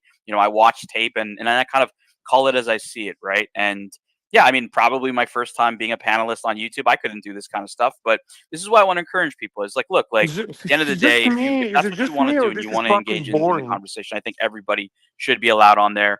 Look, everybody's had their boring days, guys. Like we've all been boring, including Archie. So yeah, food for thought, everybody. That is your locks report for today. I am the narrative. I will see you guys next time. Take care. This guy narrative is boring. Yeah, Bear. That's kind of get played out now. Like Mike the Snake calls people boring now. He is one of the nicest people that participates in the various live streams. Not everyone has the ability to break through conversations, and sometimes there are people who just sit back and wait for the opportunity to talk, which doesn't often happen. Mikey can tell you all about it. The thing is, if you actually have a conversation with Mr. GMT, and I've seen him have conversations with people, he's a very interesting guy. He can be very enthusiastic about different topics. He's definitely into watches and loves to talk about watches. The shtick of what's the point? I think that started on Dungeon long time ago, and it was just a joke, which kind of maybe got misinterpreted later. Even I would sometimes use that shtick and say, "What's the point?" with Mr. GMT as his highlight. But in reality, anyone really saying anything nasty about this guy is fucking just wrong. The first time that I really first time I actually saw GMT a lot was on Tim's channel. Even when the split happened, he was always a kind of guy that was always on the different channels and stuff. And after Archie's Bear, I don't know, you correct me if I'm wrong. After Archie's robbery, GMT was the one that broke the ice for the JJ crew to start coming back on Archie's panel and stuff, right? Or am I wrong about that? I don't remember because he was never really very how would I say aggressive or polarizing in that aspect, because he would even before that occasionally show up in the chats or drop the super chat. He always has shown Archie love and support. So hard to kind of call it on that. I just remember when he came back, then Toyota Mo started coming back. JJ started coming on the panel more. Ali Reza. Right. And little by little, the whole JJ crew started to come I mean, on. Curly, he's that type of Curly. He's that type of guy, though, right? He's doing that right now. Like when the Colony first popped up, you know, and that whole split was happening. GMT was like probably the first guy from the Archieverse to hop on their panel and just, you know, like try to mend fences, right? He's that kind of a guy. Yeah, he's got this similar like Jamie, where basically he just doesn't hold a grudge, doesn't really have anything against anyone, wants to be friends with doesn't everyone. get a lot into the drama either, because a lot of times he is the kind of guy that he is a fence sitter. He knows it. He admits it himself, but he's not the kind of guy. He likes to speak about something that's on his chest or on his mind, but he doesn't name names because he doesn't want to start shit. So he kind of, you know, that's kind of his personality. I mean, you would think, you know, he's been around long enough to know that that's his personality, but I mean, he's a class act. He has no reason to feel bad. He has no reason to feel bad. Yeah, I mean, he's got other, you know, other stuff that's going on. And ¿Qué pasa, Dirk? What's happening? Holy shit, Dirk is on. Yeah, man. Hey, how you doing? Hey, I just want to let you guys know, like, I'm the one that said that. And I'm the one that said that in Joey's stream. But I wasn't on the stream. Joey asked me about him. And he goes, what do I think about him? And I said this. I said, he's a good guy. He's a nice guy. But he's boring. He doesn't thrill me. He's not entertaining to me. Now, everybody has a right to their own opinion, right? So you stole my boring shtick, right? Yeah, yeah, I did. But I didn't get the response like Curly. No. Also, so it came from somebody from. See, I didn't know what the fuck was going on. I thought it was coming from somebody from the fragrance community, because it's kind of sounded like, you know, why are you in the fragrance community? I had no idea that it was you. So it came from somebody from over here. Oh, okay. Yeah. Joey asked me about him. He's like, what do you think about this guy? What do you know about him? Right. And I just said, I think he's boring, you know, and he's a good guy, though. He's a good guy, you know, but to me, he doesn't to me, he offers no entertainment, you know, and look, I'm boring too. We all could be boring at times. Archie could be boring, like Tan said, you know. And yeah, but Dirk, how did that get broadcast though? So like, even Curly was boring. Hey, listen, Dirk, even Curly was boring interviewing OC. Yeah, you know what's amazing? You know what's amazing to me? You know the guy that started that laid the red carpet for people to leave Tim's gulag. Yeah, that's actually Mr. GMT. Yeah, when Tim broke bad on Mr. GMT, a lot of people left a bad taste. Left a bad taste in a lot of people's mouth. Very good observation, Curly. That's very true. That I do remember. And people just simply felt like when you can be asshole to him, then fuck, you are a total douche. Yeah. Total douche. So boring is boring is well, so what? So Casper asks you, what do you think of GMT? You say he's boring. How does that is that in the chat? Like, how does that get broadcast? How did GMT find that out? Yeah, I think Joey told him, right? That's what I think, because I was just in the chat, and then he asked me, and then I just said what I thought, right? And so Joey basically ratted you out. Yeah, but I don't care. I don't get all butthurt about these things, dude. I don't give a shit, really. So Joey rats you out, and then GMT then comes on Marcelo's show. So that's why it bothered him. What are you doing on the fragrance fucking streams, Dirk? What the fuck? Do you have... Bear, this is what I find confusing, because then GMT comes on Marcelo's show, which is, you know, not in the fragrance community. Oh shit! I got it. Look at who's here. I haven't seen this guy in a while. Producer Mark, what's up, buddy? Hop on the panel, Mark. Hop on, Mark. Everything's going good. Hope you're past the grieving process. Sorry about hearing about your pops, buddy. It's not easy. No. It's good to see you posting videos. Yeah, hop on if you want. Let me drop the link. We love producer Mark. Of course. So I'm gonna just phrase it like this. So Mr. GMT probably was shocked that it was coming from one of our own, you know, because there's a big wedge over there, man. You don't want to get the watch guys involved with the freight guys, you know. That's never happened. That's never happened in the past. Like GMT. What the fuck anybody cares about fragrances? GMT's never been on Mr. Smelly. Mr. Smelly's never been on here. Oh, Barry, you've seen me. I need all the help I can get, so I got to take fragrance advice. No, because I'll tell you why GMT goes there. Because there's nobody else streaming. It's like anything else. It's a getaway for him, right? I mean, he's boredom. Well, I mean, you want to talk about fucking boring? I mean, go ahead. You want to talk about fucking boring? I mean, you know, you literally got a guy that's a class act everywhere he goes over there because he just wants to probably forget about his real world problems. It's a little getaway for him. Right. He has one of his own just fucking Yeah, this fucking Dirk is just such a douche, man. Yeah, I'm an asshole. Fucking asshole. That's what I am. Well, you're not. I mean, Dirk. Let me ask you something. Who's over there besides you, GMT, Baba, and Blondie, and Morris? I mean, what was there? Maybe 6 or 7 people from the Archie. Why is Marcelo not there? Why is Marcelo not there? That's my question.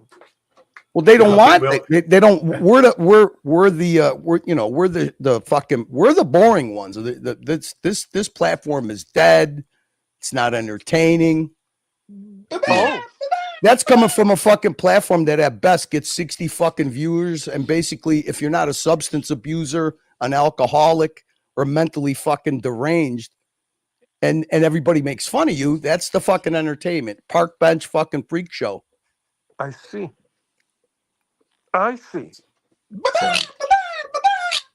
There you go. So then that makes sense. That makes sense why GMT felt like that. I mean, make fun of him in his little car, his little toys, boring fuck. Got a super chat from Golden Bob of $5. LOL Curly loves eating his own. Rules for thee, not me. Golden Baba. Hey, Golden Baba, I'm gonna put you in your fucking meltdown, you fucking egomaniac fucking piece of shit. You and your $5, you could go fuck yourself. Take your fucking platform. You want to play fucking bouncer at the freak show, bouncer at the titty bar? Suck a dick, Mr. fucking egomaniac. I never took your wrench. Nobody is more of a sensitive little baby than you. And I can't wait to pull it on full display. You don't even have an ounce of class, and you've brought nothing but super chats and money to this platform, okay? You don't have an ounce of the class that fucking GMT has, okay? A man who turns his camera on, shares his family, fucking invites people to his home, to his restaurant, to meet his family, puts it on display, and then some fucking anonymous freak show like you makes fun of him, tries to tear him down, and then you want to be what? Mr. Big Guy to 6 freaks just like you in the chat? Oh, I'm going to show you who GMT is on Mookie's channel. I'm going to show you the class, okay, and the respect that GMT gets on these platforms. The only reason that you're fucking tolerated is because you super chatted, but you ain't super chatting big anymore. You're not even 50th top donor. So you going and fucking trying to torpedo Lux and call Archie's show dead, and these platforms are a piece of shit, and the people on there are toxic, and gatekeep some fucking platform that can't even get 60 viewers while you're down in us? No. Let's see how you like the fucking Well, hold on, Marcelo. Dirk, hold on, guys. We got an epic packed, action-packed show coming up in about like 7 minutes. This is a good little. I'm dedicating the show from start to finish, okay? GMT not only has friends, but family here, okay? He's one of our own. And nobody's going to step over him because of a fucking fragrance com fucking freak show, okay? So enjoy your fucking 27, 40 fucking viewers and your little freak show over there, because I'll show you who GMT is to fucking Archie's fucking platform and the people in Archie's fucking verse and the people on JJ's fucking panel. I'll show you who fucking GMT is. You anonymous freak. I don't think nobody's questioning GMT is a good guy. He's a good guy. Hey, Boring Baba, guess what? You know what? Go fuck yourself. You're not coming on the panel. You don't get to dictate shit for a $5 super chat while you're giving fucking hundreds to keep fucking people that want to go and do a combine on the other channel, okay? Paying fucking $200-300 to fucking have people banned on channels, you fucking freak. Ain't happening. Here you go. This is the Archieverse, motherfucker. This ain't no fucking cannoli land of cannoli. This is Archie's Mafia. See how you like it. Try super chatting more, Baba. I think you banned the wrong guy. Jimmy got banned. New Jimmy. New Canadian Jimmy. Oh, yeah, poor Canadian Jimmy always gets fucked. Yeah, I'll take care. I got it. I'll get it. No, by the way, I agree with Curly on that sense, and also Baba was jumping on me as well. And I again, they're very similar to GMT. I also expose myself. I also very much public in my personal life, and it did offend me also. By the way, so you haven't been around in 2 weeks, and you decide to go after fucking GMT because of what? Because he wasn't naming names. He didn't want to name any names. You couldn't tell by his voice. I mean, actually, I give Higgins, unbelievably, Higgins had enough class to try to stop it, and then you and your handful of freaks that you fucking fire up in the chat. Okay, you call that guy a simp. You call him a freak. Higgins actually treated GMT like we all treat GMT, with a little bit of respect and a little bit of fucking empathy. Okay, freak show. Maybe you find out what the guy's going through before you fucking bad rap him, his toys, his little car. Okay, go stay at Be the Bouncer at the titty bar. Hey, by the way, be the bouncer at the freak show. Pavel got banned too. Can we fix that? I didn't. Pavel. Who's banned? Is somebody getting banned here in this channel? Yeah, you, Marcelo. We got $2. Golden Babar, $2. All this effort to impress a fragrance crooner. No, it wasn't to impress anything. It was just to do like and I'll give you an example of what we do. Okay. Like we did with Watch Reaper, David Connolly, Jimmy C. We did it with Mr. Smelly. Hey, you think that Archie has never had fragrance people on his platform? I'll show you tonight. No, Mr. Smelly. We always try to do collabs. That's all. Nobody was trying to steal anything from you. All right, guys. I'll see you all later. Guys. Okay, Dirk. Thank you for coming on. Dirk, thank you so much. Guys, we're not going nowhere. Mookie's going to be starting up in a few minutes. The drummer is going to actually, he's on a business call. I'm going to go start start the channel. I'm going to dedicate Mookie's, the show I'm going to do on Mookie. I'm going to dedicate it. We're going to take a little trip down memory lane on who Mr. GMT is. Okay. And why he's so respected. See you guys. See you, Curly. Thank you. And Baba, I'll repeat what you told me once. You're only as good as what your last super chats. What have you done for us lately? All right, folks, we are going to be wrapping up here real soon. We had all the pillows today, Mr. Narrative. I would say we hit all the pillows. I know. I wanted to say hi to somebody. The awesome Pavan, who's from the other side, but a friend of mine, says, nice to see you, Tan. Link for free samosa. Yes, Pavan, we are in the post-samosa era here. That guy's a major hater. Major hater. Yeah, him and I got the Brown connection. We're all good, so. Ooh, major hater for the bear. He doesn't like the bear. He's despising bear. He hates bear. How can you hate the bear? Bear is a good bear. There you go, Puffin. Bear's trying to be a good bear. We're all good over here, guys. But we had a great show. Like Bear said, we hit all 3 pillars. We went through Wash Talk at the start of the show. We had Surdy Danny. We had ABC hop on. We had Mike the Snake, obviously, interacting with everybody, not only in the Wash Talk, but also a bit in the comedy side. And then Curly, Bear, me, everybody, Dirk hopping on to talk about the drama. And we're going to have a great show coming up. Mookie's channel, as everybody knows, Mookie lost monetization, a few months ago. And yeah, hopefully, the Mookie show can come back, and Curly is going to be running the Mookie Lounge tonight after this show. I'm going to walk through the super chats to thank everybody who donated today. Look, Archie wasn't going to do a show. Bear was kind of, I think, insinuating that we would help out, but we're all mercenaries over here. But you know what? We all wanted to have a good show tonight. Special thank you to the super chatters. No, we're not mercenaries. We're missionaries. We're missionaries. Sorry, missionaries. Missionaries. America 5811 $3. Thank you so much. Apes 2 British pounds. Thank you so much. ABC 2 British pounds. Thank you so much. We got Gun Glutton $2 US. We got the man of the hour himself, Mr. Sexy, Mr. GMT, $20 Australian. Loving the Rolex Wash Talk. Stay sexy, boys.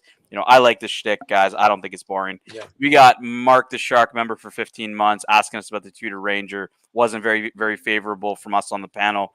We had Sam Davison with 2 British pounds.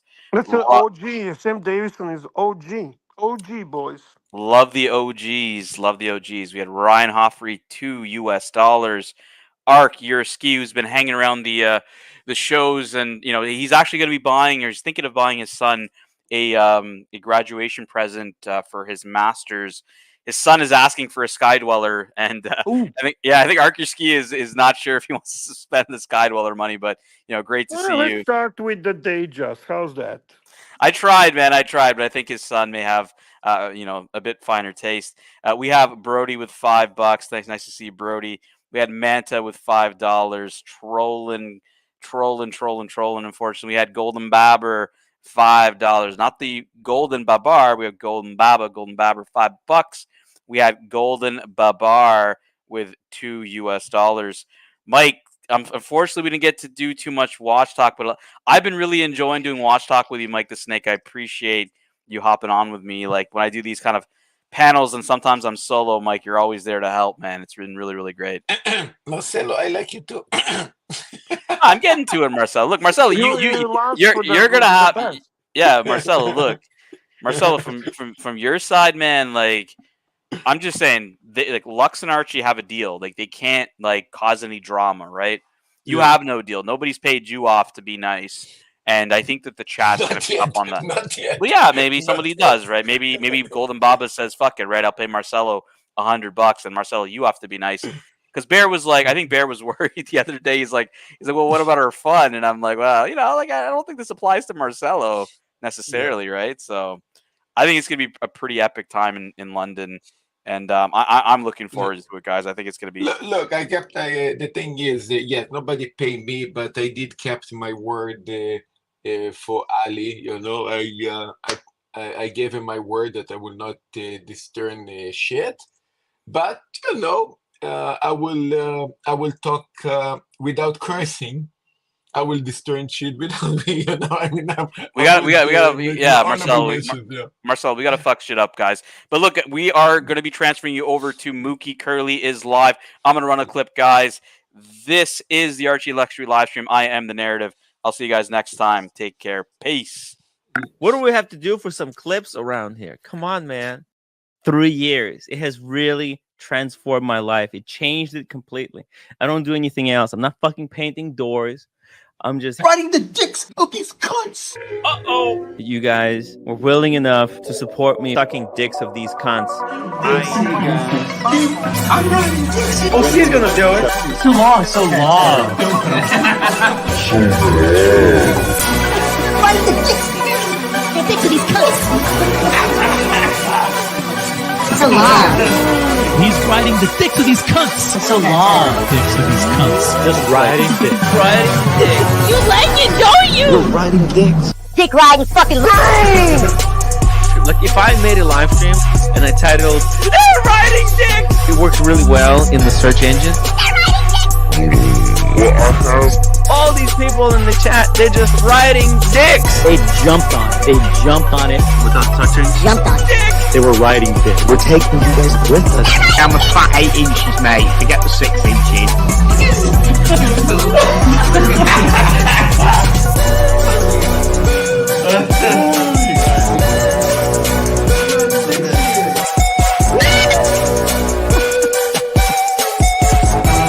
Is this anything I can do, Mookie? Riding. It's this last fight. We're riding dicks here. That's it. I'm riding dicks here. He's riding dicks here. Riding dicks. I'm actually glad I was born with just one eye. Here. Haters. Dick riding fucking lame. We're riding dicks. Quattro D. We're at a gay bar having dinner. Let's go. He's riding the dicks of these cunts. They're riding dicks. Mookie. This might be like a prisoner exchange. It's like hiring a hitman. What do we have to do for some clips around here? Watch Nicholas come back.